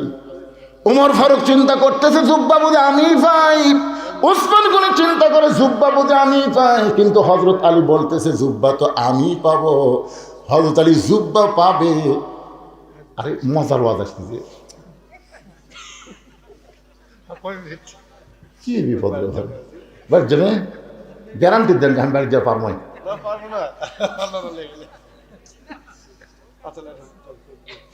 আপনাকে চেয়ারম্যান বসে আছে তো সেই মজা লাগছে না। চেয়ারম্যানেরা তো বেশিক্ষণ থাকতে পারছে না, বলছেন সারাদিন কাজ কাম করে মানুষের, এখন তো একটা ফকুর নিয়ে পর্যন্ত ও চেয়ারম্যান আমার বিধবা ভাতার কি হল। আমি হিসাব করে দেখছি বাংলাদেশের যত নেতা থাক সবচাইতে বেশি কষ্ট হলো চেয়ারম্যানের। ধরে কর কথা রেখে এমপি কিন্তু কেউ কথা কর পারবে না, কিন্তু চেয়ারম্যান ও চেয়ারম্যান আমার অটো ভ্যানের চাকা ভেঙে গেছে, অটো চেয়ারম্যান তার আমার রাস্তা দিয়ে উঠবি না। ও রে বাবা রে, ভোট নেওয়ার আগে 500 খাইছু, এখন আবার অটো ভ্যান চলা পারিস না। কি মনে করতেছেন আগামী নির্বাচন আসতেছে, একটা টাকা খাওয়া আপনার জন্য গু খাওয়ার মতন হারাম। জোরে কথা কর না, কথা কর না। আমি আয়াতে কারিমা তেলাওয়াত করেছি, অবশ্যই ওয়াজ করব। ইন্নাল্লাহা ইয়ামুরুকুম আন তুআদ্দুল আমানাতি ইলা আহলিহা ওয়া ইযা হাকামতুম বাইনান নাস আন তাহকুমু বিল আদল। এই আয়াতের বাংলা অর্থ আমি বুঝাবো। এই কথা কোনোদিনও বলবেন না আমার ভোট আমি দিব, যাকে খুশি তাকে দিব। এইটা কোনো মুসলমানের কথা না। মুসলমানের কথা হলো আমার ভোট আমি দিব, ভালো মানুষ দেখে দিব। ওরকম ঠিক কিনা? এই যে আজকে আমি আশ্চর্য হয়ে গেলাম, প্রধান অতিথির ভাই যে বক্তব্য দিল, মৌলবি ফেল এই মসজিদ মধ্যে শুনে বলি হাই রে হাই, তো সবই জানে রে, খালি জানে না অবশ্যই মানে। চেহারা দেখলে কিছুটা নূর দেখা যায়। ধরে কার কথা ঠিক কিনা ভাই যান? ভালো মানুষ খালি টুপিওয়ালারাই ভালো মানুষ, জুব্বালারাই ভালো মানুষ তা কিন্তু না। সমাজের মধ্যে এমন অনেক ভালো মানুষ আছে যারা নির্বাচনে যদি আসে আপনি কিন্তু প্রতীক দেখবেন না, আপনি ভালো মানুষ দেখে ভোটটা দেওয়া লাগবে। এই ভোটটা হবে আপনার জান্নাত, এই ভোটের কারণেই যাওয়া লাগবে জাহান্নাম। যে আয়াতে কারিমা তেলাওয়াত করলাম তার তাফসীর করে আপনাদের বুঝাবো, তবে যেটা বলতেছে একটু মনোযোগ দিয়ে শোনেন। হযরত আলী বলতেছে এই জুব্বাত আমি পাবো। এই কথা বলার অধিকার হযরত আলী কেমনে পাইল?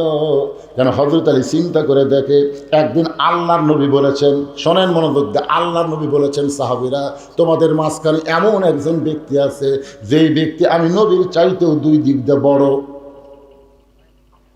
আল্লাহ রাসূল বলতেছেন সাহাবীরা তোমাদের মাঝখানে এমন একজন মহান ব্যক্তি বসে আছে যেই ব্যক্তিটা আমি নবীর চাইতেও 2 দিক দিয়ে বড়। সাহাবীরা বলেন না হুজুর আপনার চাইতে বড় এটা আমরা মানব না। রাসূল বললেন তোমরা না মানলেও আমি মানতেছি। ওমর ফারুক বললেন আপনার চাইতে দুই দিকটা বরফ। সেই সাহাবীর নাম কি? রাসূল বললেন তার নাম হলো হযরত আলী। আল্লাহ নবী বললেন, শোনো বাবা আদম থেকে আমি নবী পর্যন্ত যত নবী দুনিয়াতে আইছে, এই নবীর বইরা জান্নাতে হবে, জান্নাতে যাবে, কিন্তু জান্নাতি নারীদের নেত্রী কোনো নবীর বিবি হতে পারবে না। জান্নাতি নারীদের নেত্রী হবে আমার কলিজার টুকরা ফাতেমা। এই ফাতেমার স্বামী যিনি, তিনি হলেন পৃথিবীর শ্রেষ্ঠ স্বামী। সুবহানাল্লাহ খান। আল্লাহ নবীর বিবির নাম খাদিজাতুল কুবরা। নবী কিন্তু সর্বসাকুল্যে 11টা বিয়ে করছেন। জোরে বলেন কয়টা? এই নবীর উম্মতের একটু হিসাব থবেন। কেউ কয় 13টা, কেউ কয় 15টা, এইটা ঠিক না। সর্বসাকুল্যে বিয়ে করছেন কয়টা? আরো জোরে। 11টা বইয়ের মধ্যে নবী শুধু একজনকে ইচ্ছা করে বিয়ে করছেন। একটা মেয়েকে নবী ইচ্ছা করে বিয়ে করছেন, আর অন্য 10টাকে নবী ইচ্ছা করে বিয়ে করেননি। নিজের ইচ্ছায় বিয়ে করছে কয়টা? একটা। আপনারা বলেন তো, নিজের ইচ্ছায় যাকে বিয়ে করছে তার নাম কি? এই ইউটিউবের লোকেরা কও না, এরা প্রতিদিন ওয়াজ শোনা ওয়াজের ফ্যাক্টরি হয়ে গেছে। আপনারা যারা আমার সামনে বসে আছেন, এক একজন একটা চিন্তা করতেছেন, কুন্ডে রে খাদিজাতুল কুবরাকে নবী ইচ্ছা করে বিয়ে করেন নাই। কারণ নবী এত গরিব ছিলেন, খাদিজা ছিলেন তখন মক্কার সবচেয়ে ধনবতী। এই ধনবতী খাদিজাকে নবী ইচ্ছা করে বিয়ে করতে পারেন না। খাদিজা বিয়ে বসেছেন, নবী করেছেন। সুবহানাল্লাহ। আয়েশাকে নবী ইচ্ছা করে বিয়ে করেন নাই, কারণ নবী যখন আয়েশাকে বিয়ে করেছেন তখন আয়েশার বয়স হলো মাত্র 6 বছর। ধরে বলেন কয় বছর? 6 বছরের ছোট্ট একটা মেয়েকে নবী ইচ্ছা করে বিয়ে করতে পারেন না। আল্লাহ হুকুম করেছেন, এই কারণ নবী আয়েশারে বিয়ে করছে। শুধু একজনকে নবী ইচ্ছা করে বিয়ে করছেন, তার নাম হলো উম্মে সালমা। ধরে বলেন নাম কি? আল্লাহ নবী ঘটক পাঠাইছিলেন উম্মে সালমার বাড়িতে। ঘটক যা বলতেছে, উম্মে সালমা আল্লাহ নবী আপনাকে বিয়ে করতে চায়। উম্মে সালমা বললেন, আমি বিয়ে বসবো না। উম্মে সালমা বললেন, আমি বিয়ে বসবো না। ঘটক বলে, উম্মে সালমা, যে নবীর জুতার পরশে আল্লাহর আরশ ধন্য হয়ে যায়। সুবহানাল্লাহ কন্যা গান। লাইলাতুল মেরাজে সিদরাতুল মুনতাহা পাড়ি দিয়ে আল্লাহর আরশের দিকে নবী যখন যাচ্ছেন, এমন সময় জিবরাইল বলে, নবী গো, আপনি কি জুতা পায়ে আল্লাহর আরশে যাবেন? নবী বলতেছে, ও জিবরাইল, আল্লাহর সঙ্গে মিরাজ করার আশায় আমার জুতা খোলার কথা খেয়াল নাই। এই মনে করে যখন নবী আমার জুতা খুলতে যাবে, আরশ থেকে আওয়াজ আসতেছে, ওগো নবী, জিবরাইল আপনাকে চিনে না বলে আপনার জুতার কথা বললো, কিন্তু আমি আল্লাহ আপনাকে চিনি। আমার আরশ দামি হতে পারে, কিন্তু আপনার জুতার পরশে আজকে ধন্য হয়ে যাবে। তোর পাহাড়ের ধুলি লাগিয়া মুসা নবীর সম্মান বেড়ে যায়। নূর নবীজির জুতার ধুলায় আল্লাহর আরশ ধন্য হয়। সুবহানাল্লাহ। সেই নবী তোমাকে বিয়ে করতে চায়, আর তুমি বলতেছো বিয়ে বসবো না। উম্মে সালমা বলতেছে, আমি নবীর সঙ্গে বিয়ে বসবই না। ঘটক এসে নবীর কাছে বলতেছে, হুজুর, এই বেয়াদবের কাছে হাত কেন পাঠাচ্ছেন? আপনার প্রস্তাব যে প্রত্যাখ্যান করে এই মানুষ। আল্লাহ রাসূল বললেন, ঘটকারি ঠিক মতো করবার পারো না, আবার রিপোর্ট দাও, আমি নিজেই যাচ্ছি। আল্লাহ রাসূল নিজে উম্মে সালমার দরজাত গিয়ে সালাম দিলেন, আসসালামু আলাইকুম ইয়া আহলাল বাইত। উম্মে সালমা বলে, ওয়ালাইকুম আসসালাম, আপনার শরম নাই? উম্মে সালমা বলতেছে, ওয়ালাইকুম আসসালাম, আপনার শরম নাই? আমি ঘটক ফিরিয়ে দিলাম, তারপরে আপনি আবার আইছেন। রাসূল বলে, উম্মে সালমা, আমি আপনাকে বিয়ে করতে চাই। উম্মে সালমা বলতেছে, আমাকে বিয়ে যদি করবারই চান, আমার 3টা শর্ত পুরা করা লাগবে, পারবেন? উম্মে সালমা বলতেছে, আমার 3টা শর্ত পুরা করলে আমি আপনার সঙ্গে বিয়ে বসবো। রাসূল বলেন, প্রয়োজন হলে তোমার 3টা শর্ত পুরা করে হলেও আমি তোমাকে বিবাহ করব ইনশাআল্লাহ। এখন আপনাদের কাছে আমার প্রশ্ন, উম্মে সালমার মধ্যে এমন কি আছে যেটার কারণে নবী নিজে বিয়ে করতে পাগল হয়ে গেলেন? আমার মায়েরা যারা পর্দার অন্তরে বসে আছেন, মা, উম্মে সালমা যে 3টা শর্ত নবীকে দিলেন, পুরুষ মানুষের জন্য প্রয়োজন না হোক, আপনাদের জন্য এইটা শোনা দরকার। আপনারা বলেন, মেয়েদের কিছু আর শোনা দরকার আছে না নাই? কারণ বউগুলা যদি ভালো হয় স্বামীগুলা যে জান্নাত পাবি সুবহানাল্লাহ। আমরা বাইরে থেকে তখন ঘরের মধ্যে ঢুকলি প্যাঁ পো এটা নাই উঠে নেই, তখন আমরা কে বেড়াই ভালো রে, বেড়াই ভালো। মরদ মানুষ এখন বাড়ির থাকতেই পারতেছে না এই শালা বইয়ের অত্যাচারে।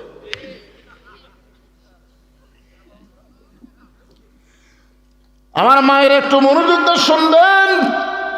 আপনার হলেন ঘরের রমণী, ঘরের লক্ষ্মী, স্বামীরে খেদমত করবেন, ভালোবাসবেন। স্বামী স্ত্রীর মধ্যে মহব্বত যখন পুরা হবে, আল্লাহ তাআলা ওই বাড়ির জন্য রহমত আর বরকতের দরজা খুলে দিবে।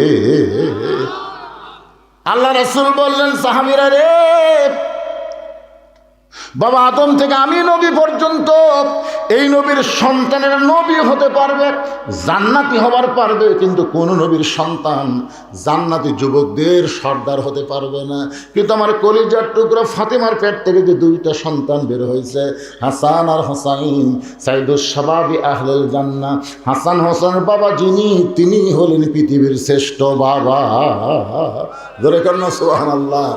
স্বামী হিসাবে হযরত আলী কয় নম্বর? কথা কয় না রে ভাই। কোন নবীর বউ জান্নাতি হবে, কিন্তু জান্নাতি নারীদের নেত্রী কোন নবীর বউ আছে? তো আপনার প্রতি জুম্মার দিনে সানি খুদ্ে কি শুনতেছেন? সাইদাতুন নিসায়ে আহলুল জান্নাহ ফাতেমাতুজ জোহরা। জান্নাতি সমস্ত নারীদের নেত্রী যিনি হবে তার নাম হলো ফাতেমা। হাওয়া কিন্তু জান্নাতি, কিন্তু জান্নাতি নারীদের নেত্রী হবার পারবে না। হাজেরা জান্নাতি, সারা জান্নাতি, মরিয়ম জান্নাতি, কিন্তু জান্নাতি নারীদের নেত্রী হবার পারবে না। জান্নাতি নারীদের নেত্রী কে হবে? খাদিজাও হবার পারবে না, আয়েশাও হওয়ার পারবে না, নবীর বউ হওয়ার পারবে না। আবার অনেক নবীর সন্তান নবী হয়েছে, নবীরা জান্নাতে যাবে, কিন্তু জান্নাতি যুবকদের সর্দার হতে পারবে না। হযরত আলীর দুইটা সন্তানকে আল্লাহ জান্নাতি যুবকদের সর্দার বানায় দিবে। আমরা সানি খুতবার মধ্যে প্রত্যেক জুমা ইমাম বলতেছে, সাইদুস শাবাবে আহলুল জান্নাহ হাসান হোসাইন রাদিয়াল্লাহু তাআলা আনহুমা জান্নাতি যুবকদের সর্দার হবে দুইজন। নাম কি? এ জোরে কার নাম কি? তোমরা পাগল কার? আল্লাহ।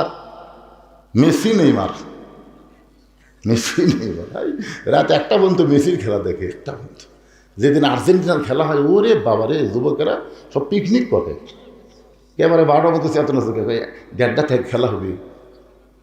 সকাল পর্যন্ত খেলা দেখলো, হো হো করলো, 3টা পর্যন্ত খেলা দেখে শেষ, আর চেতন নাই।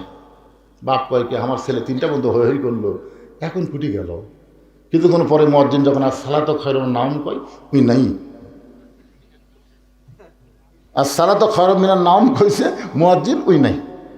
বাপ কয় আমার যুবক কুটি রে, জানলাতে ভুলকি মেরে দেখে পাও নাই মাথাও নাই, মনে ল্যাপের তলে চাউল ঢেঙ্গাতেছে, চাউলের বস্তা ঢেঙ্গাতেছে। বাবা আস্তে আস্তে যায়, ল্যাপ যেই টান দিয়েছে, ওরে বাবা। ছেলের দিকে তাকায় দেখে সকালবেলা সাইড থেকে কুত্তার সাইজ আর কম্বলের মধ্যে বেটার সাইজ একই সাইজ। হাসতেছেন?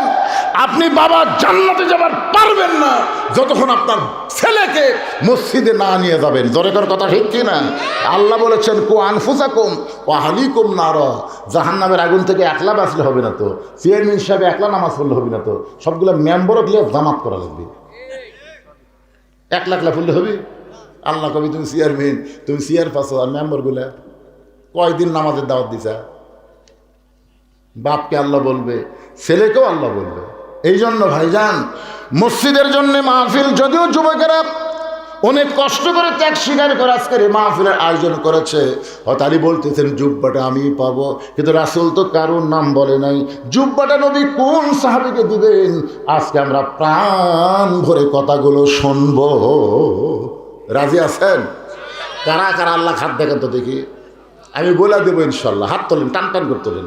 লিল্লাহে তাকবীর। শর্ত হলো 5টা মিনিট। এই কোরআনের মাহফিলের জন্যে আপনাদের সবাইকে 500 হাজার করে টাকা দেওয়া লাগবে। এই প্রসাদখালীর কারা কারা আছেন? হাত তোলেন তো দেখি। প্রসাদখালীর নিয়ে আবার হাত তুলছে সামনে থেকে, এইরকম ব্যাকা করে সোজা করে চলবে বাবা। আচ্ছা, এই গ্রামের লোকজন আমি দেখবার পাচ্ছি না, হয়তো আমার চোখে ছানি পড়ছে। আচ্ছা বাইরের কারা কারা আছেন তারা একটা হাত তোলেন তো। আচ্ছা হাত নামান। আচ্ছা এই গ্রামের ছেলেরা নাই কেন? যে যুবকেরা আজকের মাহফিল করলো, এই যুবকেরা কুটি গেল রে? এই গ্রামবাসীরা, প্রসাদখালী গ্রামবাসী আপনার কোথায়?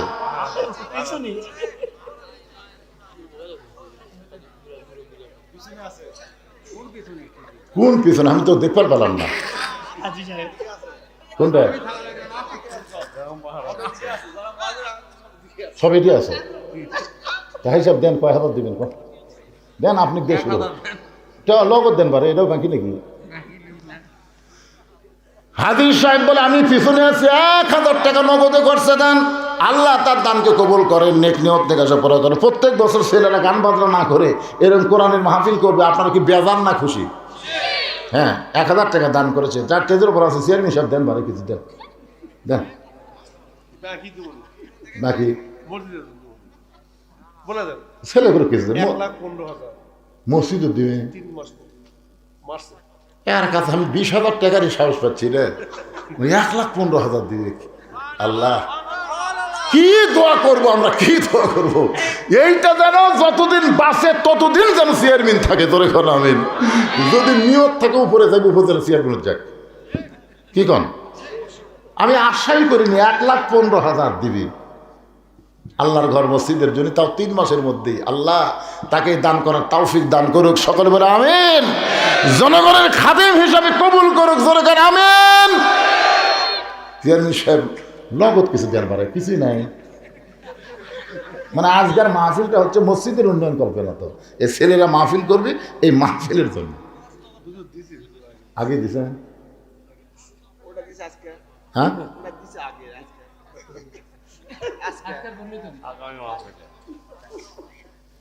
আচ্ছা আগামী মাহফিলের জন্য হচ্ছে, আজকের জন্য না। আগামী মাহফিলে কত দিন এখন লগত দেওয়া লাগবে না, কয়ে দেন না। মসজিদের যদি 1,15,000 দিবার পারেন, ওটাও তো মরে গেলেও পাবেন। মাশাআল্লাহ, আমরা মৃত্যু চাচ্ছি না। খালেদা যে এমন অসুস্থ, তাই আমরা মৃত্যু চাচ্ছি না। কথা কর না কেন ভাই? সেদিন আমি ওয়াজ করতেছি, আল্লাহ খালেদা দেখে সুস্থ করো, পিছন দিতে এখন বলতেছে মরে গেছে। আমার তার মেজাজ খারাপ হলো, বুঝলেন?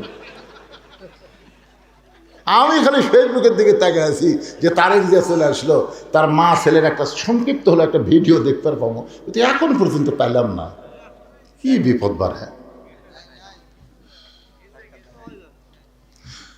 যদি যাই আল্লাহ তাকে জান্নাতি করুক, যদি জীবিত থাকে আল্লাহ তাকে সুস্থ করে ফিরাই দেখ। জোরে করে আমিন, জোরে বলে আল্লাহ আমিন। আমরা মৃত্যু চাই না, আমরা হায়াত চাই। ক্যামেরা আপনাকে মাঝখানে দূর থেকে আইছেন, বাহির থেকে আইছেন, আপনারা কিছুই দিবার পারবেন না। আমার আগে মামুনুর রশিদ চায়া চায়া তো একেবারে কিছুই দিলেন। ভাই যান পিছন থেকে আরেকজন দেন তো, এই যারা বসে আছেন দেন দেন, সবাই একটু কিছু খুঁজে খুঁজে দেন না। ওখানে বাকি লেখার জন্য কাগজ কলম রেডি আছে। বাহিরে যারা আইছেন আপনারা কি 500 করে টাকা দিবেন, নগদ না বাকি দেন। আগামী বছর মাহফিলের আগে দিবেন আপনারা। আগামী বছর যে মাহফিল হবে তার আগে দিবেন। ভাই বলেন, হাত তোলেন। আপনাদের দিয়েই হোক, এরা যান দিবে না, আপনারাই দেন, সবাই দেন।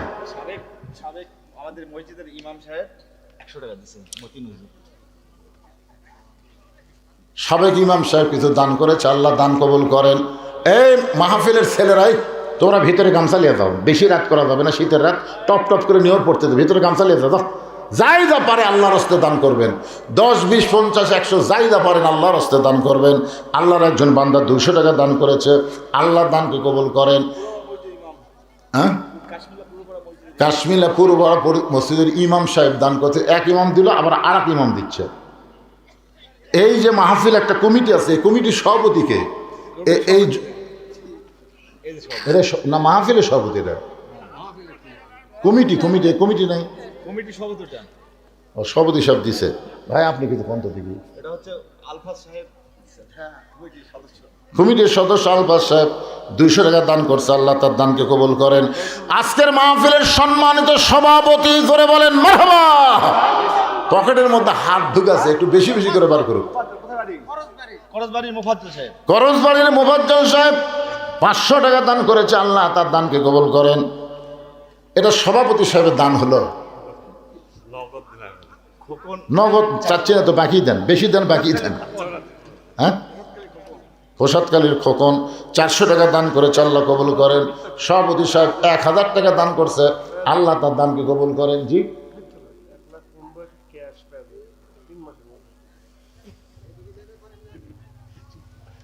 3 মাসের মধ্যে 1,15,000 টাকা ক্যাশে দিয়ে দেবে ইনশাল্লাহ। আল্লাহ, আমরা দোয়া করি। ভাই যাবার চাইছিল, এই দোয়াটা তাকলিয়েই আমরা করবো, কি কোন করার দরকার নাই।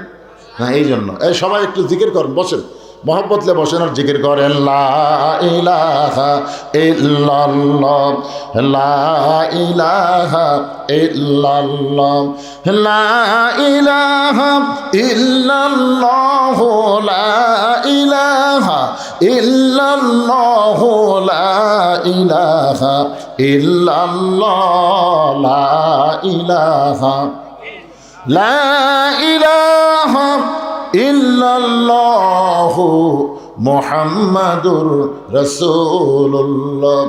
আল্লাহ নবী বলেন আলী, সঙ্গে সঙ্গে হযরত আলী লব্বাইক ইয়া রাসূলুল্লাহ। আলী মুস্কি মুস্কি হাসতেছে। আল্লাহ নবী তখন বললেন আনা মাদিনাতুল ইলমি ওয়া আলী বাবুহা, আমি হচ্ছে এলেমের শহর, আলী হচ্ছে তার দরওয়াজা। ধরে কন্যা সুবহানাল্লাহ। রাসূল কি বলতেছেন? আমি হচ্ছে এলেমের শহর, আলী হচ্ছে তার দরওয়াজা। আমি নবী যখন থাকব না, আমার সমস্ত জ্ঞান যার মাধ্যমে প্রকাশ পাবে তার নাম হলো হযরত আলী। ধরে কন্যা সুবহানাল্লাহ। একবার হযরত ওমর ফারুক জেরুজালেমে গেছিলেন, ইতিহাস সবাই জানে। একটু মনোযোগ দিয়ে শোনেন, জুব্বাটা নবী কেন দিবে, কি জন্য দিবে, একটু শোনা দরকার। তো মেয়েদের মধ্যে কালেকশন কে যাবে? মেয়েদের মধ্যে আদায় কে করবে? হ্যাঁ, আমার মায়েরা দেন, আদায় করেন, মা আপনারা আদায় করেন। তবে খুব খেয়াল করবেন, একের মাহফিলের বিশ্বস্ত লোক কিন্তু ওখানে যাওয়া লাগবে। কারণ এখন তো খুব খোর, ইয়াবা খোর, গাঁদা খোর, এ খোর, সে খোর, এরা মেয়ে মানুষের মধ্যে আদায় করে একদিক দিয়ে চলে যায়, বুঝলেন? এই জন্য আপনাকে বিশ্বস্ত লোক ওখানে থাকেন, অন্য কেউ যেন মেয়েদের মধ্যে ঢুকতে না পারে। মেয়েরাই মেয়েদের মধ্যে আদায় করবে। আপনাদের মধ্যে যে আদায় করার ব্যাগগুলো, সে কোথায় গেল? ব্যাগগুলো এখানে জমা দেবেন। একটু মনোযোগ দিয়ে শোনেন। ওমর ফারুক জেরুজালেমে গেলেন। আপনারা সকলেই জানেন, যাওয়ার সময় ওমর ফারুক এক সময় রাখালকে উপরে উঠায় দেয়, আবার নিজে নাইমা রশি ধরে উঠে টানে। কিন্তু এমন মুহূর্তে জেরুজালেম ওমর ফারুক গেলেন, তখন রাখাল আছে উটের পিঠে, আর ওমর ফারুক নিচে দাঁড়িয়ে আছে। ওই সময় জেরুজালেমের খ্রিস্টানেরা হযরত ওমরকে সম্বর্ধনা দেওয়ার জন্য উটের উপরে যিনি বসে আছেন তাকে হযরত ওমর মনে করে একটা চকিয়া এনে ওই চকিয়াটা উটের সঙ্গে নামায় বলতেছে, ইয়া আমির আল মুমিনিন, ও মুমিনদের আমির। উটের পিঠ থেকে সরাসরি নামতে যদি আপনার কষ্ট হয়, এই চকিয়ার উপর আপনি পা দিয়ে নামেন। একজন খ্রিস্টান হামাগুড়ি দিয়ে বলতেছে, আমার পিঠের উপরে পা দিয়ে আপনি সযত্নে জমিনে নামেন। কিন্তু রাখাল ছোট বাচ্চার মতন কাঁদতেছে। জেরুজালেমের খ্রিস্টানে বলে, আপনি কান্দেন কেন? রাখাল চিল্লায় বলে, তোমরা যাকে খলিফা ওমর মনে করতেছ তিনি খলিফা ওমর না, আমি হলাম রাখাল। আর রশি ধরে যিনি জমি দাঁড়িয়ে আছে তার নাম হলো হযরত ওমর। সমস্ত খ্রিস্টানে বলে, এটা কেমনে হয়, এটা কেমনে হয়? রাখাল চিল্লায় বলে, আল্লাহর কোরআন দিয়ে যখন রাষ্ট্র চলবে তখন নেতারা এমনি মোত্তাকি হয়ে যায়। সুবহানাল্লাহ। সমস্ত খ্রিস্টানরা বলল, ইসলাম যদি এত সুন্দর হয় তো খামাখা আমরা খ্রিস্টানে থাকবো কেন? ওমর, আপনি আমাদের পড়ায় দেন, লা ইলাহা ইল্লাল্লাহু মুহাম্মাদুর রাসূলুল্লাহ। সব খ্রিস্টান মুসলমান হয়ে গেছে, কিন্তু একজন, কয়জন? বেকা। মানে আগেও মাগরিব এসব পড়েনি, ওয়াজ শোনাও ফজর পড়বি না। এরা কি এরকম কিছু বেকা আছে না? যত ওয়াজই করেন, ফাসাল্লি রব্বিকা ওয়ানহার, যতই কম, ওরা ওই যা আসলে তাই। ওই বেকাটা দৌড় মারছে খ্রিস্টান পাদ্রীর কাছে, হুজুর দরবারের মধ্যে মশান মারতেছে। মদিনার উমর এসে আপনার দলের সবগুলা মুসলমান বানাচ্ছে। কি যে ভেলকি দেখালো, সব মুসলমান হয়ে গেল, কিন্তু আমি হইনি। আমি দৌড়ে এসে আপনাকে খবর দিলাম। খ্রিস্টান পাদ্রী এসে দেখে উমর ফারুকের সাথে সবাই জিকির করতেছে, লা ইলাহা। পাদ্রী হযরত ওমরের সামনে দাঁড়িয়ে বলতেছে, ও মুসলমানের আমির, আমিও মুসলমান হবার চাই। ওমর ফারুক বললেন, আপনি পাদ্রী যদি মুসলমান হন তো আলহামদুলিল্লাহ। পাদ্রী বলতেছে, আমি মুসলমান হব, তবে আমার 4টা প্রশ্নের উত্তর দেওয়া লাগবে। জোরে বলেন কয়টা? 4টা প্রশ্নের উত্তর দেওয়া লাগবে। 1 নম্বর প্রশ্ন হলো, পৃথিবীর এমন কোন জায়গা যে জায়গায় সূর্যের আলো একবার পড়েছে কিয়ামত পর্যন্ত পড়বে না? ওই জায়গার কথা বলতে হবে। আমার 2 নম্বর প্রশ্ন হলো, পৃথিবীর এমন কোন কবর যেই কবরের লাশটাও জীবিত, কবরটাও জীবিত। আমার 3 নম্বর প্রশ্ন হলো, পৃথিবীর এমন কোন কারাগার যে কারাগারের মধ্যে কয়েদি জীবিত, ওই কারাগারের নাম বলতে হবে। আমার ভুল হয়ে গেছে, প্রশ্ন হলো 3টা। এই 3টা প্রশ্নের উত্তর যদি দিবার পারেন তাহলে আমি পাদ্রী মুসলমান হয়ে যাব। ওমর ফারুক। আর একটা প্রশ্ন হলো, পৃথিবীর এমন কোন দুই ভাই একই সঙ্গে জন্মগ্রহণ করেছে, আবার বহু বছর একসঙ্গে তাদেরকে হত্যা করা হলো, কিন্তু এক ভাইয়ের চাইতে 100 বছরের বড়, এমন 2 জন যমজ ভাইয়ের নাম বলতে হবে। ওমর ফারুক বলেন, পাদ্রী রে, এমন প্রশ্ন আমি জীবনেও শুনি নাই, উত্তর কেমনে দিব? পাদ্রী বলতেছে, তাহলে এবার মুসলমান হলাম না। ওমর ফারুক জেরুজালেম থেকে যখন মদিনায় ফিরে আসলেন, হযরত আলীর সঙ্গে দেখা হলো। আলী বলতেছেন, জেরুজালেমের খবর কি? ওমর ফারুক বললেন, সব খ্রিস্টান মুসলমান হয়েছে, কিন্তু একজন পাদ্রী মুসলমান হলো না। আলী বলতেছেন, কেন হইল না? বলে, আমাকে 4টা প্রশ্ন করলো, আমি উত্তর দিবার পারি নাই, উত্তর দিবার পারলেই মুসলমান হতো।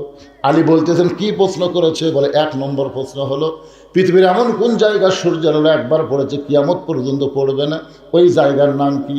আলী বলতেছেন, আপনি কি জানেন না, মুসা নবী যখন সাগর রাস্তা পাইলেন, ওই সময় সূর্যের আলো সাগরের তলে পড়ে গেল, আর ফেরাউন যখন সাগরে নামলো, ওই যে পানি একত্র হয়ে গেছে, কিয়ামত পর্যন্ত সাগরের ওই তলদেশে আর কোনোদিন সূর্যের আলো পড়বে না। ওমর ফারুক বলে, আলী রে, আমাকে 2 নম্বর প্রশ্ন করলো, কবরটাও জীবিত, লাশটাও জীবিত, আমি তো বুঝতে পারলাম না। আলী বলতেছেন, কবর হলো মাছ আর লাশ হলো ইউনুস আলাইহিস সালাম। ইউনুস আলাইহিস সালামকে মাছটা কবর বানালো, কবরটাও মাছ জীবিত ছিল। ইউনুস নবী মাছের পেটের মধ্যে জীবিত ছিল। ইউনুস নবীরে খাইল মাছেতে গিলিয়া, ফেরেশতা পাঠাইলেন আল্লাহ ইসমে আজম দিয়া। এই জন্য গজলটা গাচ্ছি। বর্তমানে আমাদের ইন্টারিম সরকারের প্রধান, তার নাম কি? জোরে কন। হাসিনা কিন্তু দোয়া ইউনুস পড়ে না, জানে? ওকে একজন সাংবাদিক প্রশ্ন করছিল, বিপদে দোয়া পড়েন না? নাম খেয়াল হলিয়া পারি না। ইউনুস নবীরে খাইলো মাছেতে গিলিয়া, ফেরেশতা পাঠাইলেন আল্লাহ ইসমে আজম দিয়া, দমে দমে সে হরদম পরে সে ইসমে আজম, মাছেরই উদর হইতে বাঁচাইলা প্রাণ। ওমর ফারুক বলে, আলী রে, 3 নম্বর প্রশ্ন করেছে, কবরের মধ্যে কয়েদি জীবিত আছে, সেই কবরটা কি, কয়েদিটা কি? আলী বলতেছেন, কবরটা হলো মায়ের উদর, আর কয়েদি হলো সন্তান। জোরে খান সুবহানাল্লাহ। 3 নম্বর প্রশ্ন করলো, এমন কোন 2 ভাই যমজ জন্মগ্রহণ করলো, বহু বছর পরে তারা একসঙ্গে মৃত্যুবরণ করলো, কিন্তু এক ভাইয়ের চাইতে এক ভাই 100 বছরের বড়। আলী বলতেছেন, একজনের নাম হলো আজিজ আলাইহিস সালাম, আর একজন হলো ওজার আলাইহিস সালাম। আল্লাহর কোরআন পড়েন তাহলে বুঝতে পারবেন। একজনকে আল্লাহ ঘুমের মধ্যে রাখছিল 100 বছর, ওই 100 বছর তার হায়াত কমে গেল। আবার 2 ভাইকে কাফের একসঙ্গে হত্যা করলো। ইতিহাস বলতেছে, এক ভাইয়ের চাইতে এক ভাই 100 বছরের বড়। ওমর ফারুক আলীকে বুকের মধ্যে নিয়ে বলতেছে, এমন এলেম আল্লাহ তোমারে কেমনে দিল? আলী বলতেছেন, যেদিন মেরাজের জুব্বা রাসূল আমার শরীরে পরায়া দেয়, সেদিন থেকে অনেক অজানা এলেম আমার সিনার মধ্যে আল্লাহ ঢুকাইছে। জোরে কোন সুবহানাল্লাহ। উম্মে সালমা যে 3টা শর্ত নবীকে দিলেন, যে 3টা শর্ত পুরো করে হলো আল্লাহ নবী উম্মে সালমাকে বিয়ে করব। ও মায়েরা, যারা পর্দার অন্তর আছেন, আমার সামনে যারা বসেছেন, একটু মনোযোগ দিয়ে শোনেন। রাসূল বলে, উম্মে সালমা, আমি তোমাকে বিয়ে করতে চাই, প্রয়োজন হলে 3টা শর্ত পুরো করব। এখন শর্তগুলো বলো। উম্মে সালমা বলে, আমার 1 নম্বর শর্ত হলো, ওগো নবী, আপনার সঙ্গে যখন আমার বিয়ে হবে তখন আপনি হবেন আমার 2য় স্বামী। আপনি জানেন আমার প্রথম স্বামী আবু সালমা আপনার সাহাবী ছিল। আপনার সাহাবী আবু সালমা অসুস্থ হয়ে দুনিয়া থেকে বিদায় নিল। আমার বিশ্বাস আমার স্বামী জান্নাতে যাবে, আপনিও জান্নাতে যাবেন। এখন জান্নাতে যাওয়ার পরে আল্লাহ বলেছেন, ওয়ালা তাস্তাহি আনফুসুকুম, জান্নাতেরা যা চাবে আল্লাহ তাদেরকে তাই দিবে। আমার পূর্বের স্বামী যদি জান্নাতে গিয়ে আমাকে তার বউ হিসাবে চায়, আমাকে যদি তার বউ হিসাবে চায়, আমি কিন্তু তার সঙ্গে জান্নাতে বউ হিসাবে থাকতে চাই না। আমি আপনার সঙ্গে বিয়ে বসে আপনার সঙ্গেই আমি জান্নাতে থাকতে চাই। এই 1 নম্বর শর্ত যদি পুরো করেন, আমি নবীর বউ হয়ে জান্নাতে থাকব, আমি সাহাবীর বউ হয়ে জান্নাতে থাকতে চাই না। আল্লাহ নবী বললেন, তোমার 1 নম্বর শর্ত আমি পুরা করাতে নিয়ত করলাম, তুমি নবীর বউ হয়ে জান্নাতে থাকবে। উম্মে সালমা, তোমার 2 নম্বর শর্ত কি? উম্মে সালমা বলে, রাসূলুল্লাহ, আপনার সঙ্গে বিয়ে হওয়ার পরে হঠাৎ যদি আমার পূর্বের স্বামীর কথা মনে হয়, আর পূর্বের স্বামীর কোনো গুণের কথা আপনার কাছে বলি, আপনি কিন্তু মনে কষ্ট নেওয়া যাবে না।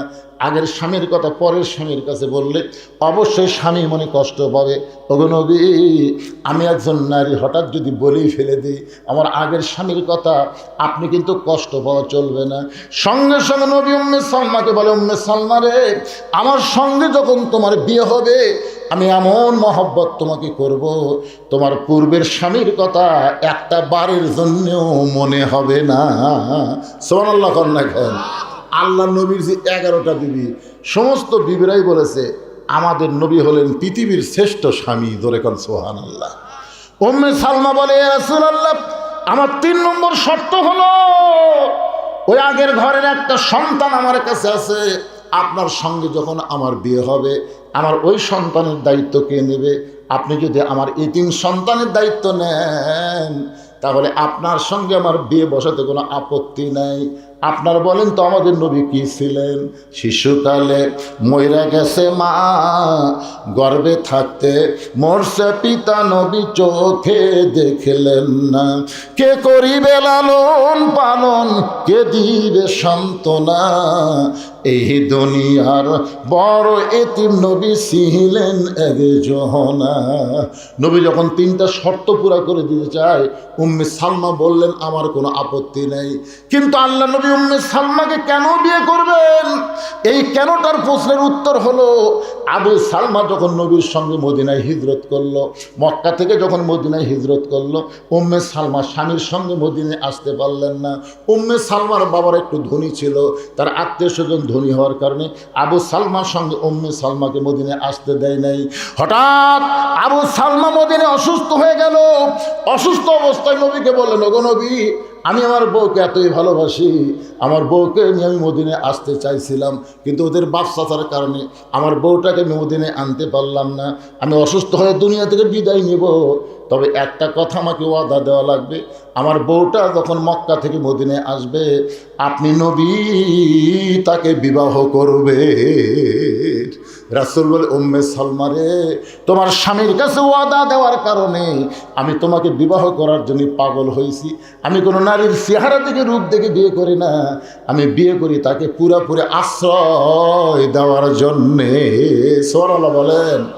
আল্লাহ বলতেছেন, ফাসাল্লি রাব্বিকা ওয়ানহার। 1 নম্বর হলো নামাজ, 2 নম্বর হলো কুরবানি। এই কুরবানি হলো নামাজ আদায় করার জন্যে। ইবাদতের পূর্ব শর্ত হলো হালাল খাওয়া। আপনি যখনই নামাজ পড়বেন তখন নামাজ কিন্তু আপনাকে বলে দিবে শরীর পাক, কাপড় পাক, নামাজের জায়গা পাক। এই 3টা পাক যদি না থাকে আপনার কিন্তু নামাজ হবে না। এখন শরীর পাক মানে কি বুঝতেছেন?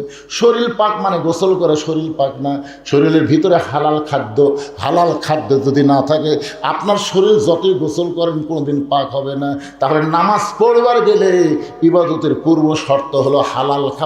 এই হালাল খাওয়াটার নাম হলো একটা কুরবানি। সুবহানাল্লাহ কন্যা কেন?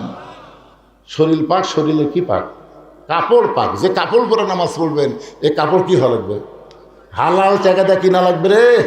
সুদের টাকা, ঘুষের টাকাতে কাপড় একেবারে সে 1000-1200 টাকার কাপড় গাও দেয় মানুষের দেখাচ্ছেন আমার লাগাল কাপড় কে বলে। এ তো টাকা কি হালাল না হারাম? যদি হারাম টাকার কাপড় কিনে যতই হজ করেন নামাজ পড়েন আল্লাহ কবুল করবে না। এই হালাল টাকায় কাপড় কেনা এটা হলো একটা কুরবানি। সবচাইতে বড় কুরবানি হলো ইমানের দাবি যদি কুরবানি হয় সেই দাবি ঘরে বসে থাকা নয়। ইমানের দাবি হলো কিছু বিনিময়। এই নামাজ আর কুরবানি যদি করতে পারেন তাহলে আল্লাহ হাউজে কাউসারের পানি পান করাবে, হাসর হবে তামার ছানি, উম্মত বলবেন পানি পানি।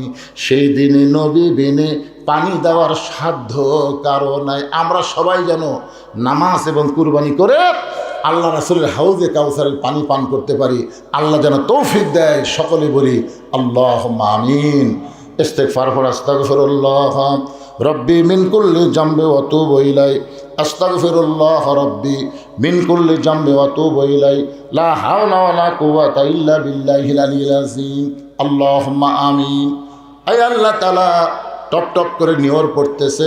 কঠিন শীতের ভিতরে তোমার পাগল বান্দা বান্দিরা আরামের বাড়ি ঘুমকে বাদ দিয়া কোরআন হাদিসের মহব্বত কলিজার মধ্যে নিয়ে এই জান্নাতের বাগানে বসে বসে কোরআন হাদিস আলোচনা শোনার শেষে আমি গুনাহগারের সঙ্গে রহমতের দরজায় ফকির হয়ে দোকানা হাত তুলেছি। আল্লাহ মেহেরবানি করে আজকের মাহফিল আমাদের সকলের হেদায়েতের জন্যে, নাজাতের জন্যে, জান্নাতের জন্যে কবুল করো। এই মাহফিলের শুরু থেকে শেষ পর্যন্ত যত আলোচনা হয়েছে আল্লাহ, এর মধ্যে যদি ত্রুটি হয়, ভুল হয়, মাফ করে দাও। এর যা হাদিয়া মঞ্জুর করো। সোনার মদিনায় নবী পাকের রওজা মোবারকে আল্লাহ কবুল করে নাও। তামাম আম্বিয়াই কেরাম, আসহাবে কেরাম, তাবিনী কেরাম, তাবিনী কেরাম, তামাম পৃথিবীর মাটির নিচে যত মুমিন মুমিনা শুয়ে আছে আল্লাহ, সকলে আরওয়াফরে হাদিয়া কবুল করো। ও মাবুদ, আমরা যারা হাত তুলেছি, আমাদের জনম দুঃখনী মা, আমাদের বাবা যাদের কবরে চলে গেছে, আল্লাহ মেহেরবানি করে মা বাবার কবরকে জান্নাতের টুকরা বানাও। এই প্রসাদখালীর মসজিদকে আল্লাহ তুমি কিয়ামত পর্যন্ত কবুল করো। যেই ছেলেরা কষ্ট করে মেহনত করে আজকের জান্নাতের বাগান লাগাইছে, এই সমস্ত ছেলেদেরকে, যুবকদেরকে মসজিদে 5 ওয়াক্ত নামাজি কবুল করে নাও। আমার মায়েরা যারা পর্দার অন্তরালে বসে বসে ওয়াজ শুনলো, আবিদা সালিয়া পর্দারি কবুল করে। মা ফাতেমার চরিত্র দান করে দাও। আল্লাহ আমি অসুস্থ, আমার মতো অসুস্থ অবস্থায় যারা হাত তুলেছে সবাইকে সুস্থতার নিয়ামত দান করো। আল্লাহ চেয়ারম্যান সাহেবকে কবুল করো। তোমার ঘর মসজিদের জন্য সরকারি অনুদান 1,15,000 টাকা দিবে। আল্লাহ তাকে তুমি জনগণের খাদেম হিসাবে কবুল করো। সমস্ত বিপদ আপদ মুসিবত থেকে আল্লাহ তুমি তাকে হেফাজত করো। আয় আল্লাহ, আজকে মসজিদের সভাপতি, মাহফিলের সভাপতি, আজকের যুবকেরা যারা মাহফিলের সদস্য, তাদের সকলকেই জান্নাতি কবুল করে নাও। মাবুদ, আজকের মাহফিলের সম্মানিত সভাপতি, সহসভাপতি, প্রধান অতিথি, বিশেষ অতিথি, আল্লাহ সকলকেই তুমি কবুল করো। হাদিস সাহেবদের কবুল করো, মুরব্বীদের কবুল করো, যুবকদেরকে কবুল করো, কচিকাঁচা বাচ্চাদের কবুল করো। আমার মা বোনদের আল্লাহ তুমি কবুল করো। কে কোন নিয়তে হাত তুলেছে আল্লাহ, সকলের নিয়ত নেগাশাকে আল্লাহ তুমি পুরা করে দাও। মাবুদ, অনেকে বিপদে আছে, মুসিবতে আছে, সমস্ত বিপদ আপদ মুসিবত থেকে আল্লাহ তুমি হেফাজত করো। আবার দোয়া করি, এই প্রসাদখালির উপরে তুমি রহমত বরকতের দরজা খুলে দাও। প্রত্যেক বছর এমন করে একটা জান্নাতের বাগান যেন এরা লাগাতে পারে, এমন ইমানি শক্তি আল্লাহ এদেরকে দান করে দাও। সুবহান রাব্বিকা রাব্বিল ইজ্জাতি আম্মা ইয়াসিফুন ওয়া সালামুন আলাল মুরসালিন আলহামদুলিল্লাহি রাব্বিল আলামিন। ওয়াজাল আখিরাতি কালিমাতুনা ইনদাল মাউতি লা ইলাহা ইল্লাল্লাহু মুহাম্মাদুর রাসূলুল্লাহ সাল্লাল্লাহু আলাইহি ওয়াসাল্লাম। আসসালামু আলাইকুম ওয়া রাহমাতুল্লাহি ওয়া বারাকাতুহু।